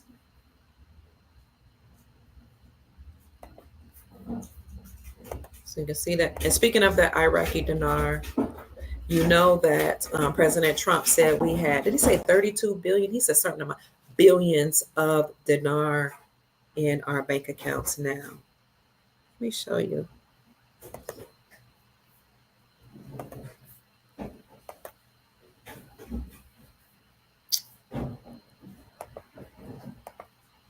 Here's the article. Israel strikes Iran as payback. Oh, it disappeared. But it just said they strike them as payback for a missile strike. And here it is. So here it is. Strike Iran as payback for missile attack, risking escalation of Middle East wars. And you look it up, you'll see even more information about that.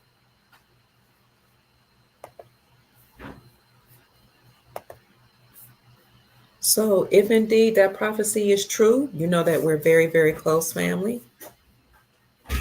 We do see that they did strike. Israel struck, they had mentioned that they planned to strike Iran nuclear power plants. Let me see if I can find where.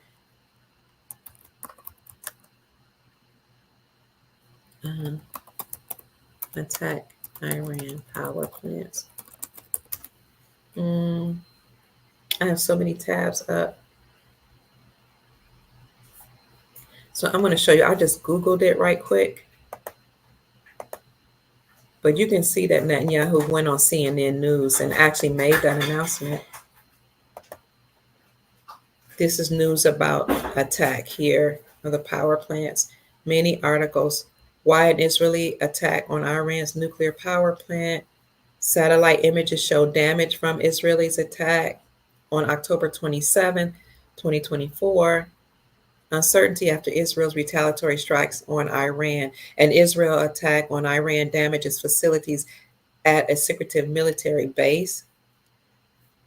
The threat of Israeli strike grows. And there are more articles here, from missile batteries to oil refineries to nuclear labs. And you see Forbes even covered the story, MSN News, why it happened, Iran vows revenge for the attack, and more articles. So that's why a lot of people are getting ready for the revaluation. Also, Al Sudani, the prime minister of Iraq, told us in 2021 or 2022, he said, we had corruption in my country, but I plan to end endemic corruption in my country. I am also going to work with other countries to return my stolen money, speaking of his gold and silver and other money, and I will work with the Central Bank of Iraq to revalue the Iraqi dinar against the United States dollar, or the USD. He said that in November of 2022. Then he came out in this year and said the middle of October, I will increase the rate of my Iraqi dinar. We also know that they've been working with the United States United Treasury Department to create a payment system. We know additionally that the BRICS bloc, Brazil, Russia, India, and China, created a new payment system that will rival the SWIFT system that was owned by the United States Incorporated. And this new payment system was supposedly unveiled at their BRICS conference in October, between the 22nd and the 24th. See if I can find that for you.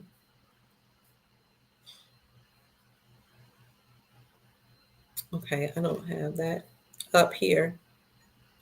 But what I do have up is that, so BRICS created a new payment system, but in addition to BRICS rallying against the dollar, United States dollar, you also have a new block of nations that are rallying against the dollar. And this block is led by China. This is the Shanghai Corporation Organization, SCO. They are now dropping the United States dollar. And let's see what it says, what this article says. This was published by Watcher Guru. Oh, what happened? Here it is. Another BRIC, new after BRICS. This just came out October 31st, last week. A new alliance will ditch the United States dollar for trade. The dollar is done. Okay. What is this new alliance? This was October 31st, 2024. It is known as the Shanghai Corporation Organization. I'll show that to you. A new alliance is looking to de-dollarization ideals of BRICS and is ready to use the upcoming unified payment system. Remember, I told you BRICS just unveiled a new payment system that will rival the SWIFT system that was controlled by the United States Federal Reserve Central Banking System. The SWIFT system is tied to the United States dollar, USD, the petrodollar, and that old agreement between the United States Incorporated and Saudi Arabia. But you know that contract between the United States Incorporated and Saudi Arabia ended in June. I think it was June the 19th, 2024, this year, and it was not renewed. Why? Because Saudi Arabia joined BRICS behind the scenes and is amassing gold, accumulating gold, in an effort to destroy the dollar. So this new alliance is now using a new payment system and following the ideals of the BRICS coalition, Brazil, Russia, India, China, South Africa, and ready to use that payment system to end cross-border transactions. This puts the US dollar at risk as several developing countries are planning to cut ties with the world reserve currency. When they cut ties completely from the world reserve currency, that ends the United States petrodollar, that ends the USD, that ends the United States Incorporated, which, by the way, is already defunct, bankrupt, and insolvent, as well as the Federal Reserve, insolvent. So let me see. It goes on to talk about the SCO alliance. BRICS member China has convinced other member nations in the Shanghai Cooperation Organization to ditch the dollar for trade. The SCO member nations have aligned with the unified payment system that BRICS produced and will reduce United States dollar dependency after the launch. The Secretary General of the Shanghai Cooperation Organization, Zhang Ming, confirmed this, that the bloc members, the Shanghai Cooperation, will use the new payment system in the future. The discussion on creating a single payment system is currently in progress in an informal format. At the moment, work is being done to increase the share of national currencies and mutual settlements, he said. The Shanghai Cooperation Organization bloc plans to settle trade in local currencies, each nation's local currencies currently, but they will switch to their new payment system next. This makes both BRICS, the Brazil, Russia, India, China, South Africa Coalition, and the Shanghai Coalition or Corporation Organization Alliance the front runners of de-dollarization. What they're not telling you is that American states, 45 states, have also reclaimed gold and silver as money, thus ending de-dollarization or ending the dollar as the world reserve currency system, or the world reserve currency. Ming also shared that the SCO, the Shanghai Corporation, plans to increase the share of local currencies for trade and transactions. In 2022, the Samarkand summit was successfully held, where a concept for increasing the share was adopted. Work in this area is actively progressing, he shared. In conclusion, the end of the United States dollar usage is consensually being promoted by BRICS and the SCO. By BRICS being the Brazil, Russia, India, China, South Africa Coalition, and the Shanghai Cooperation Organization. That's a whole nother block of corporations that are led by China. Let me see if I can find 45 states reclaim silver. Sometimes they hide these articles, which I think is interesting. Let me see if I can find this article about 45 states. Well, you guys know I've covered the articles that said, you can look up articles that says 42 states repealed the state taxes from the sales of precious metals. Then you had a Missouri, then Wisconsin, then Mississippi, and then Kentucky became the 45th state to do so. Oh, here's a question. What if all 50 states use gold and silver? Oh, I'm gonna have to. States have now passed bills eliminates. Let me pull up this article. I can't find. There is a Sound Money Defense League. See if you can find that. It was published by Money Metals. Talks about how more than 45 states have repealed the state taxes from the sales of precious metals.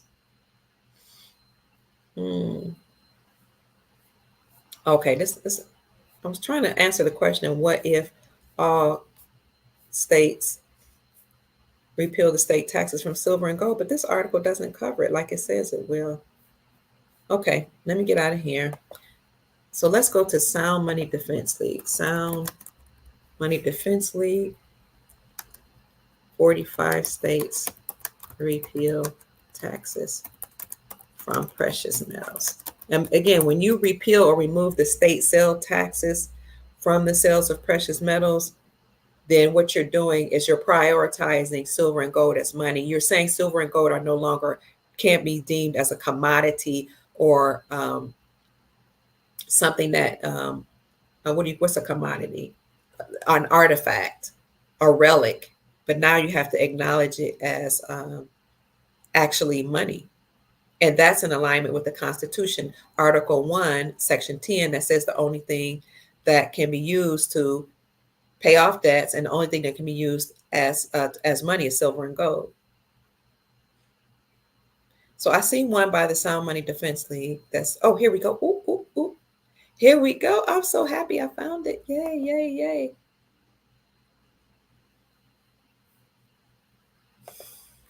Thank you, ancestors. And then we need to get out of here, family. We've been on a long time. The resurgence of gold and silver as money. See, you'll hear about BRICS, which we were one of the first people to actually come out to talk about these nations join the BRICS coalition according to the secret agreement called Project Sandman. We also introduced Project Sandman to the independent journalism community and truther community. Some people may have known about it a while ago. We didn't know the name of it. Then we started talking about BRICS before mainstream media. Of course, mainstream media never wants us to know what's going on. And then I started talking about the states. And you know what's interesting? I started talking about years ago when it was only 13 states. That was in 2014 when I lived in Ghana. I was talking about 13 states and how, that were using silver and gold as money. I lived there 2014, but I want to say I didn't start talking about it till shortly thereafter. But I did in 2014, 2015, start talking about how in Ghana, you saw the Chinese and Europeans there mining gold, and how I had read excerpts from a book called Africa is China's Second Continent. You can find that book online. I was like, something's happening with gold and money. Like they're planning for something. So we started talking about the 13 states, and then state by state started joining. I announced it, and I think Ohio might have been 41st state or something like that. And I was born in Ohio. So I was like that. One of my friends was like, oh, kid, you keep talking about gold returning its money. Did you see what happened in Ohio? Shout out to Karen. Thank you, Sister Karen from Portsmouth, Ohio.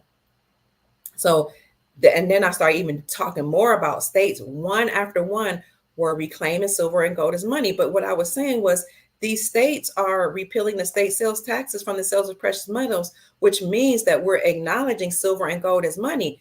And when I made that announcement, do you not know that people in the economists, no, I don't want to say economists, people in the financial sector, in the precious metal sector were saying that I was not telling the truth, that just because you repeal the state taxes from the sales of precious metals, that does not mean you're acknowledging silver and gold as money. It does not mean we're moving to the gold standard. And they would like refute me on my live. So I'm not going to like argue with people on my own live. I was just like, okay.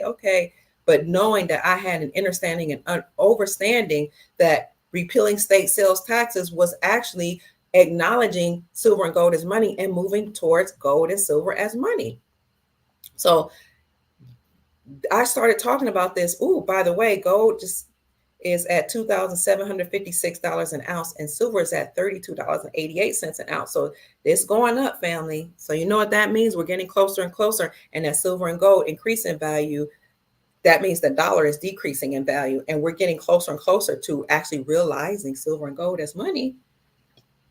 In a recent episode of Kitco News, when was this article published? May the 13th. That's that number 13, 2024. Host Jeremy Sassafran focused on Money Metal's national advocacy and efforts of returning silver or talking about silver and gold as money. So he interviewed JP Cortez, who was the executive director of the Sound Money Defense League, about the resurgence of gold and silver and the policies across the United States. This initiative was led by the Sound Money Defense League and Money Metals Exchange. They said was deeply rooted in the Constitution. I don't know if it was led by this. They say it was led by the Sound Money Defense League, but I can tell you that in 2018, Alexander Mooney actually introduced House Resolution 5404, which was a bill to define the dollar as a fixed weight in gold. So he did that in 54. Alexander Mooney, as in money, from West Virginia, a state senator, a state representative. Mooney, money, everything they do is they have meaning behind it. Mooney is money, just with an extra O. In 2018, when president was at the forefront as the president. Then he did it again in 2021, and he called it the Gold Standard Restoration Act, and that was House Resolution 9157. And then he did it again in 2022 and again in 2023 as House Resolution 2435, the Gold Standard Restoration Act, to define the dollar as a fixed weight in gold. So maybe he was working with the Sound Money Defense League. So this article says the initiative led by, and I did report that in 2018 when Alexander Mooney actually introduced that bill. I was like, we're moving back to gold. And I've been talking about gold and silver again since I lived in Ghana in 2014. So God always allows certain things to happen. Of course, I didn't plan any of this. I moved to Ghana because my sons were there doing business, and one of them was engaged to a Ghanaian woman. So I moved there for some time. We bought some we bought a place there. We started like looking at the gold mines, like what's going on here. So the initiative was led by Sound Money Defense League and Money Metals Exchange, but it was deeply rooted in the Constitution, which originally recognized gold and silver as official forms of money, specifically in Article in Section 10. He discussed a constitutional revival underway across several states aiming to eliminate taxes on precious metals and reintroduce them into daily interactions. So when I was being refuted on my podcast, like before this article even came out saying that they're repealing the state taxes, we're moving back to gold and silver as money, I had to stand on my laurels. I had to stand on my square and keep stating emphatically, stay encouraged. We will not be using central bank digital currencies, not the nefarious ones that they were trying to push to us. And state shortly thereafter, you saw states actually reject them and call them unconstitutional. Okay, I said, but we will be, because a lot of people that were in the metal industry, that was in government positions, that were in economics and different segments of society, they were trained to not talk about and promote silver and gold as money. That blows my mind. Even though they were in the gold industry, they were trained to only sell gold and silver to people. But we were like, no, we're getting this information out to everybody. We, the people, need this information. We were like standing on our principles and our laurels to let everybody know this is what's happening in the real world. We're not just going to let the affluent people know about this, because we matter too. If gold and silver is going to be used as money, they're rolling over their IRAs and their savings and their money from their estate and their assets into gold, precious metals. No, we the people to do the same. And even if we don't have a savings, we're going to take our little pennies, we're going to put them together. And so most of us have been working for years, and we do have a retirement, but we didn't know that you can roll it over into precious metals. So we stood on our principles, and I'm grateful for God giving me that type of fortitude to press forward.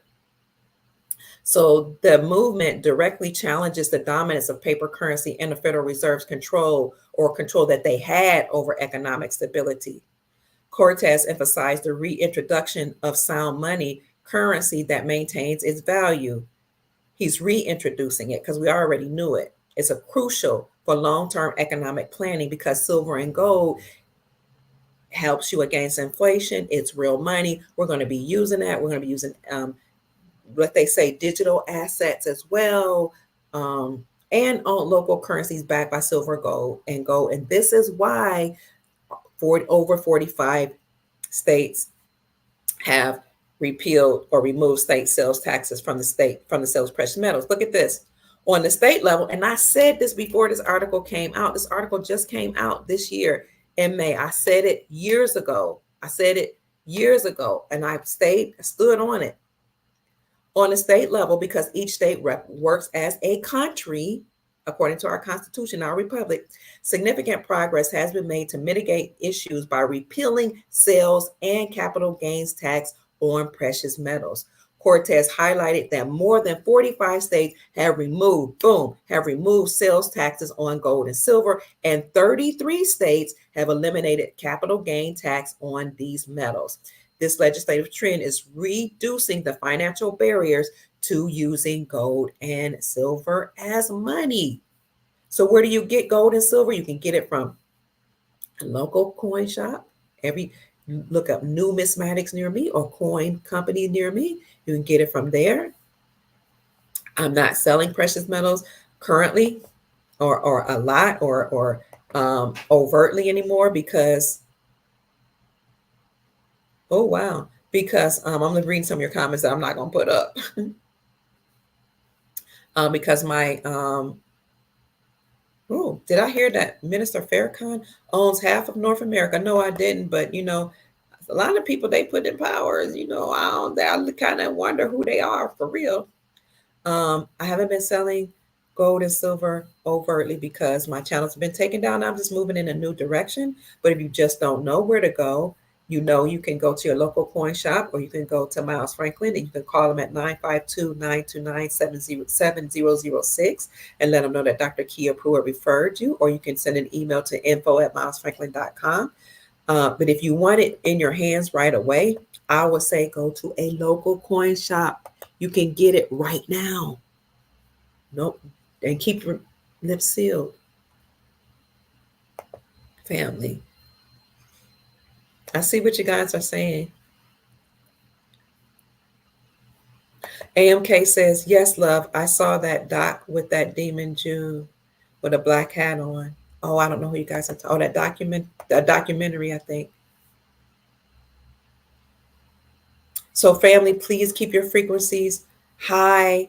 Stay encouraged. Um, everybody's talking to each other, telling you who to um, who to check out or research. Um, if you're into voting, if you believe it, if that's a part of the foundational principles that you have in your family or in your bloodline, then today is election day. The entire world is watching to see what we're going to do, if we're going to actually go to the polls and do something. A lot of us been saying things online, but are you going to make sure that Trump gets in? Because we don't want anybody that's against America, that's bringing in illegal people or illegal aliens in to take over our resources and to commit high crimes. We don't, they're allowing them to vote. They're saying you don't even need ID to vote right now, which means that they're preparing and allowing for everybody to vote, even if you're not an American. So please, family, if you're into that, then um, go ahead and put your money where your mouth is, put your vote where your mouth is, and stay encouraged, because again, the whole world is watching us. The whole world is trying to figure out what we're going to do, because we are the leaders. Which I'm saying that because I'm American, but you can see BRICS and the Shanghai Corporation. They're like, we weren't waiting for anybody. We were already preparing to return to gold. But don't let anybody fool you. We've been doing the same here in America. State after state have rejected CBDCs. They've rejected the federal government. They've rejected the Department of Education because they didn't want the Department of Education putting in certain curriculum to enslave our children and teaching identity politics and all that type of things. Um, so, as Joseph says, we all must do our research. We all must love each other. Thank you, Divine. We all must keep our vibrations high.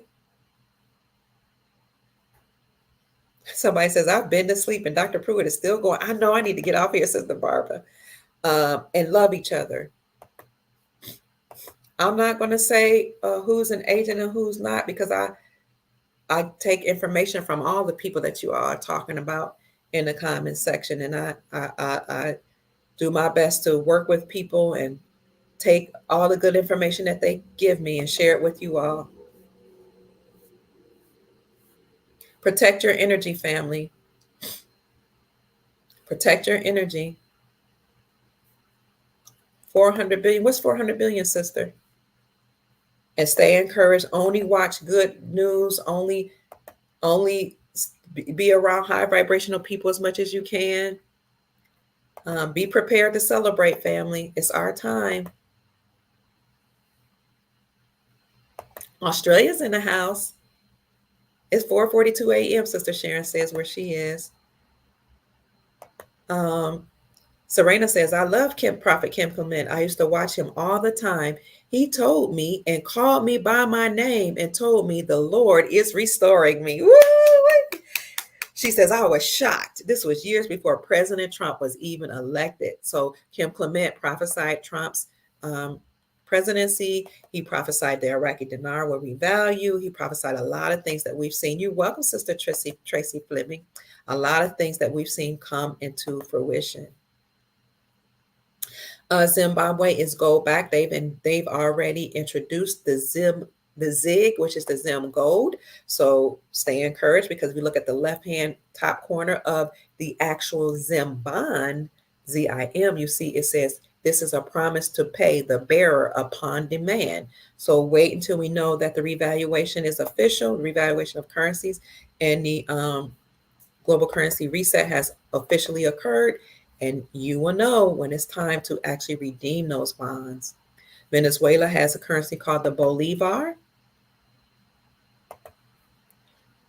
There will be no taxes on silver and gold because you can't tax money lawfully. You see a lot of crime going on right now because they're trying to harness our energy. Yes, Venezuelan money is like slated to revalue. Thank you, Mark.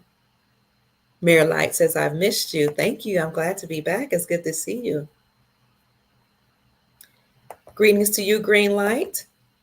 Does anyone know if the currency Venezuela is going to? Absolutely, they're going to revalue because revalue or B, they're going to revalue RV or RI be reinstated back to their normal lawful value based on the resources that the country have.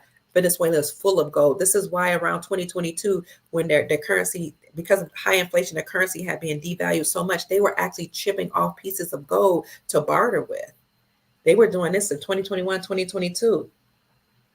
They have gold. All countries' currencies will be reinstated back to their normal value now that there's no sanctions, and the Federal Reserve and the United States Incorporated no longer controls them, and those bloodline families no longer control them.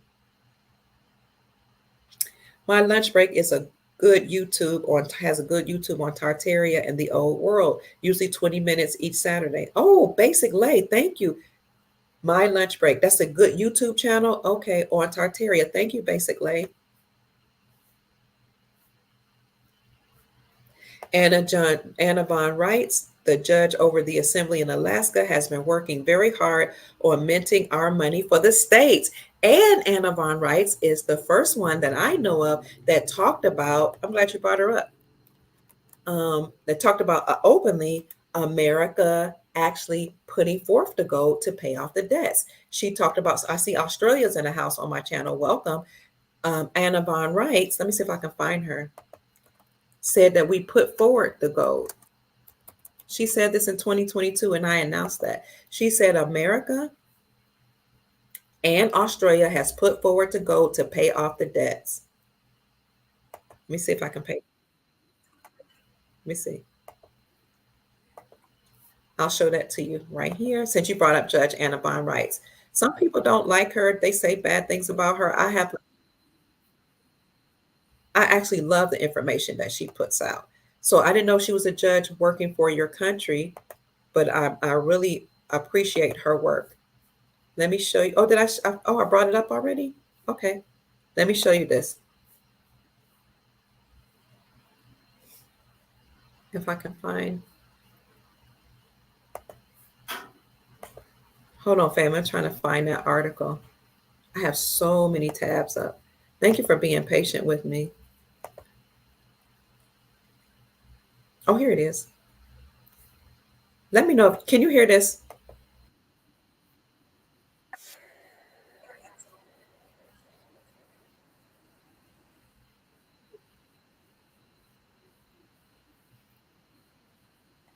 That was Monday, October the 22nd, I think, or did I say 24th, 2022? Could you hear that?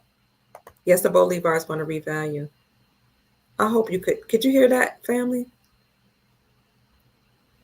Oh, Judge Annabelle Rice wrote a book on trust. Let me know if you could hear what I just showed you. I said it's October the 22nd, 2020, or October 24th, 2022.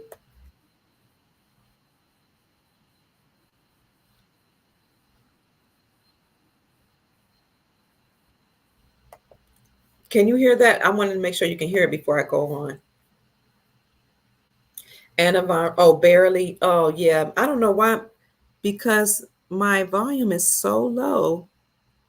I don't even know how to raise it. Look at the agro check. Somebody says look into the agro checks as well. Agro checks is from Zimbabwe. So here, this is here. If you pull up this Go to my Rumble channel and type in Dr. Key, go to rumble.com, type in Dr. Kia Pruitt, you'll see my channel. This is Judge Anna Von Wrights here, and this is her guest. I gave this podcast, and I said the date. I always timestamp my podcast often. I always, almost always. And I said, this is October the 20, I think I said 22nd, 2024. And I gave the time, and I said, she says the United States dollar is gold backed in United States and Australia. Debt has already been paid. You might have to put your iPods in.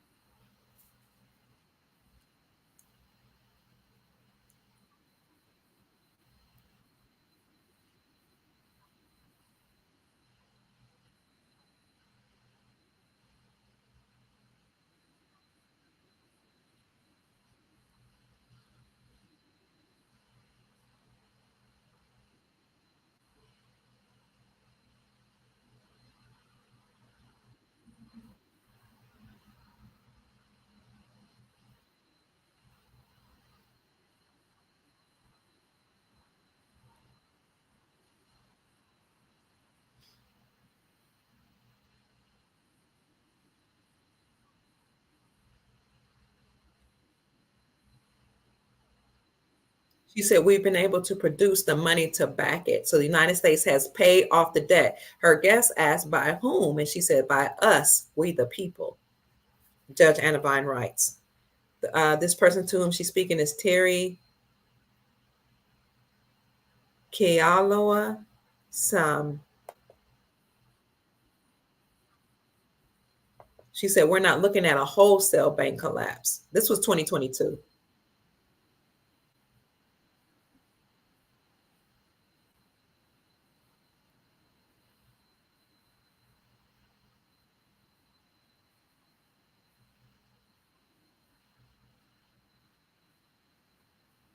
And she thought that we weren't going to see a complete devaluation of the dollar, which we do see that. But she also said that we're not looking at a bail in. This was in 2022.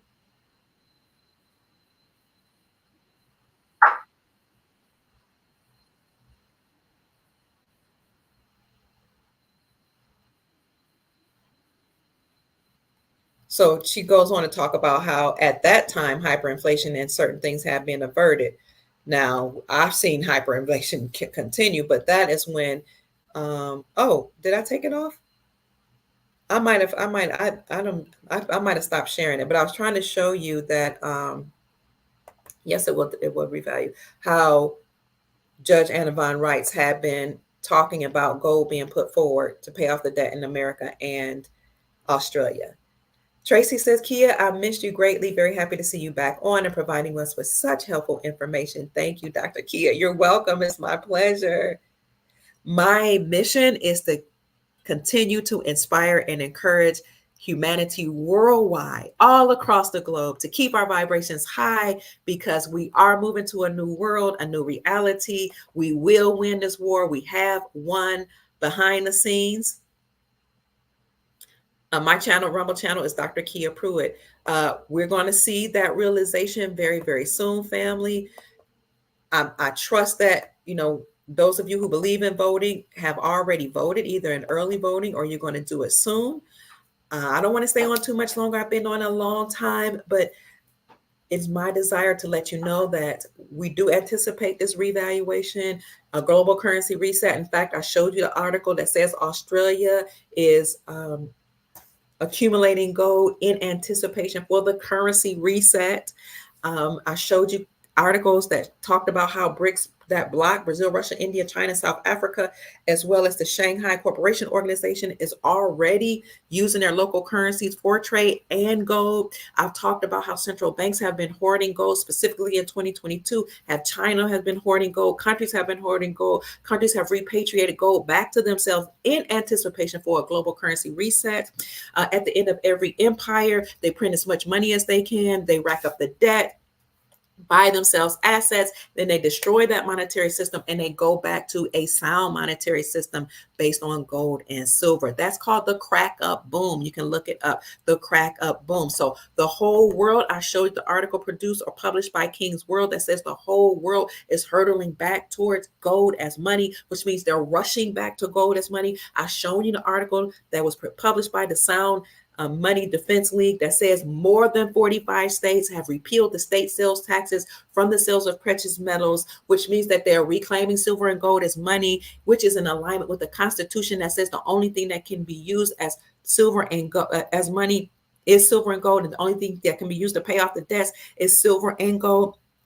I've shown you how the BRICS coalition and the Shanghai Corporation are actually a part of what's called Project Sandman. Project Sandman was a secret agreement to, when triggered, drop the United States dollar and use silver and gold as money. That's called Project Sandman. That article you can find that I'm looking for was published by Reddit. We've been talking about this for years, but we did find a Reddit article to support our claim. Let's see if I can find it. Project Sandman. Here it is. That trigger was Vladimir Putin. Oh, it says the article was deleted. Oh, what? Well, that article was Vladimir Putin. That's crazy. Well, I've been talking about it. You can find many of my podcasts that talk about Project Sandman.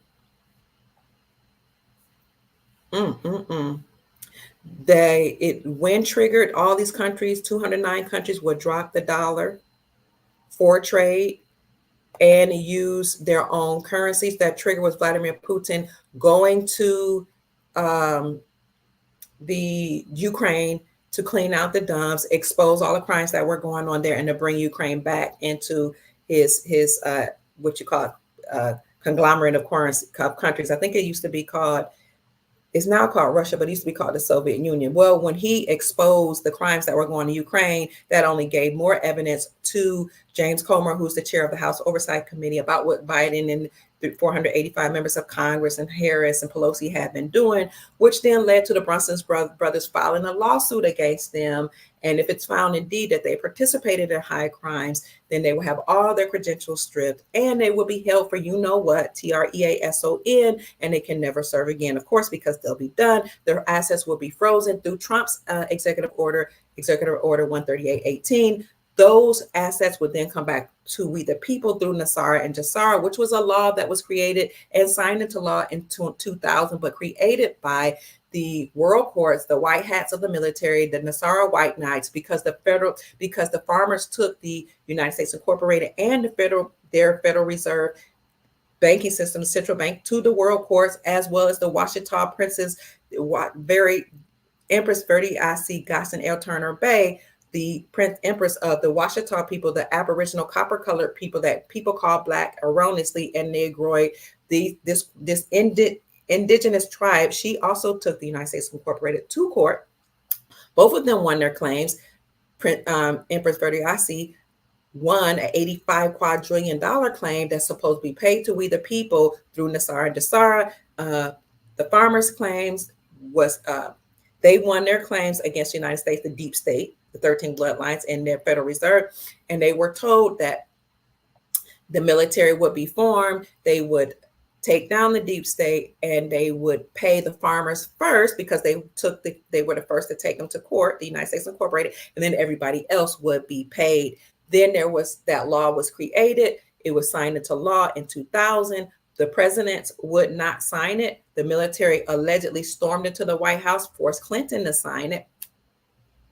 He signed it. He was supposed to make this announcement, or somebody was supposed to make the announcement from the Pentagon on September 11, 9/11, 2001. But instead of that happening, they stole the gold from the towers. They had certain people not to show up for work. They sent a plane into the Pentagon from which the announcement was to come, and we never realized our freedom, prosperity, sovereign, and financial freedom that we were supposed to receive. So that in a nutshell tells you what we've talked about today. Everything is good. Yes, all the currencies that you stated or you talked about or you brought up in the chat are going to be reinstated. We don't know the rates. It's going to be far more than what you've been told. When I've been saying for a long time, it may even be all the way up to $100 or $150. I was saying this in 2017, 2018. It was like, oh no, it's only going to be 15 cents. You have no idea. It was only going to be 10 cents. I was like, it's going to be far more than that. Now they're saying $3.50. Then they're saying $4. Now they're saying $5 or $6. Who knows? The rate is way more than what we thought because people weren't taking into account that these currencies are backed by resources, precious metals. Okay, so we don't know the rate yet, but whatever it is a lot more than what we got in our pockets right now. So that's it, family. My name is Dr. Kia Pruitt. I trust that I've said something to raise your vibrations and inspire you to create the most amazing, magnificent life that you desire and deserve. I hope you go out and make this a great day. So much is happening, family. We're about to realize our freedom. We're going to realize our prosperity, our sovereignty, our peace, and our wealth. That's it, family. Stay tuned for more. We'll see what happens as people head to the polls. I'm preparing for a great celebration, family. So thank you so much for being here with me. Thank you so much for supporting me, for supporting the podcast, for making sure I didn't go hungry while I was looking for work. Once the YouTube took down my channels and took away all my money, and some. Then I had another source of income. They was like, we're going to take away this portion of your income. I was like, what? Then I had rented a place for some of my possessions. I got an eviction notice, although I had paid it on time.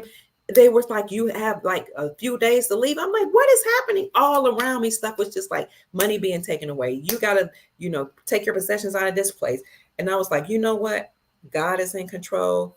As long as I do what the Creator, the Most High, and the ancestors have commissioned me to do, I'm going to be all right. Everything's going to be all right. So I stayed the course. You guys continue to support me. Even if they took down my channels, you called me, you text me, you emailed me. So I thank you so much. I love you. I appreciate you. I acknowledge you all. It's my great pleasure to serve, to be here, to give any information I hear that's going to raise your vibrations. I also am grateful for all of you who have supported me through Cash App. This is my Cash App, $ Mama Kia 13. I hear it coming in right now. Thank you so much. I do what I do because I love humanity, and we're going to do even more things, even great. The scripture says, greater works than these shall you do. Greater works than what the Messiah or the ascended master, the Christ, Yeshua did. Greater works than these shall you do was what the scripture says, because I go to the Father. So we're going to do greater. We're going to heal people. I think they say you can't say cure on YouTube. We're going to heal people. We're going to, with the med beds, we're going to work with the med beds. We're going to create farms. We're going to clean the waters. We're going to feed animals proper foods. We're going to build up cities and do wonderful, wonderful things and programs and projects, humanitarian projects for our soul family members, because it is our great pleasure. Our great pleasure. You're welcome, Sister Serena said. Thank you, Dr. Kira. You are awesome. Jesus is great. Thank you, Cameron. I appreciate you. God bless you. Says, thank you, Dr. Pruitt, and thank you for the blessing. You gave me $10. I'm so grateful. Thank you so much. I am grateful. Hit the like button, family, because we're going to come on here as often as we can to share the news and to encourage each other so we can keep our vibrations high. I need to go out. I plan to celebrate our victory tonight. So we're having a great big celebration here in Northern Florida and Jacksonville, where I live, and hopefully you're doing it in your neck of the woods, family. I'm so excited. Let your family members know that we're celebrating. No matter what the polls show, we know what it shows. We are in control. We, the people, are in control. This is our land all over the world. We, the people, we're not letting deep state we're not letting entities come in and control us, because if we say yes, then we're agreeing. Just say no. Don't be complicit in your own slavery. That's called tacit agreement, just going along with the program, okay? Even if they give a mandate, mandates are not laws. It only becomes enforceable when you agree to it. Okay. But we, the people, are in control. This is wherever country you're in, it's your land, it's your home, your ancestors through blood, sweat, and tears either built something there, worked there, helped in certain areas, or even if they brought you there, lawfully. We're this God put us on this planet for a reason, to live at this time, this great time in history, to see these enslavers go forever, at least for 1,000 years or more. We're going to make sure it stays forever. Okay.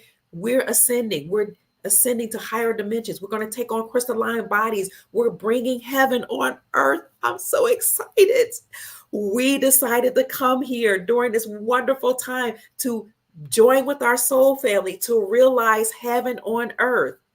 So I love you. I love you too, Brother Anthony. I love you all. Stay encouraged. Let's make sure we do the right thing. A Divine Abundance brought up Puerto Rico says they can't vote for the president this year. What? Today, they have had every voter to vote on a ballot. Vote for the president of the USA, Trump or Kamala. Supposedly, it's a survey. Oh, I just left Puerto Rico earlier last month. So that's it, family. I love you. I got to go. I have a tendency to talk too much. I'm long-winded. Thank you for supporting me. I love you. Go out and make this a great day. And if you haven't voted already, do so if you believe. Some people don't believe in voting. I'm down with that if that's what you believe. But let's make America great again and make every country from which you hail great again, because we, the people, are in control and the creator has our back. Shout out to our ancestors. Shout out to the Galactic Federation. Shout out to the white hats of the military. Shout out to the white hats of Nasara and the white knights of Nasara, to all of you that are working to keep the vibrations of we the people, our soul family, high and in place. So more than 3.5 million voters have gone out today.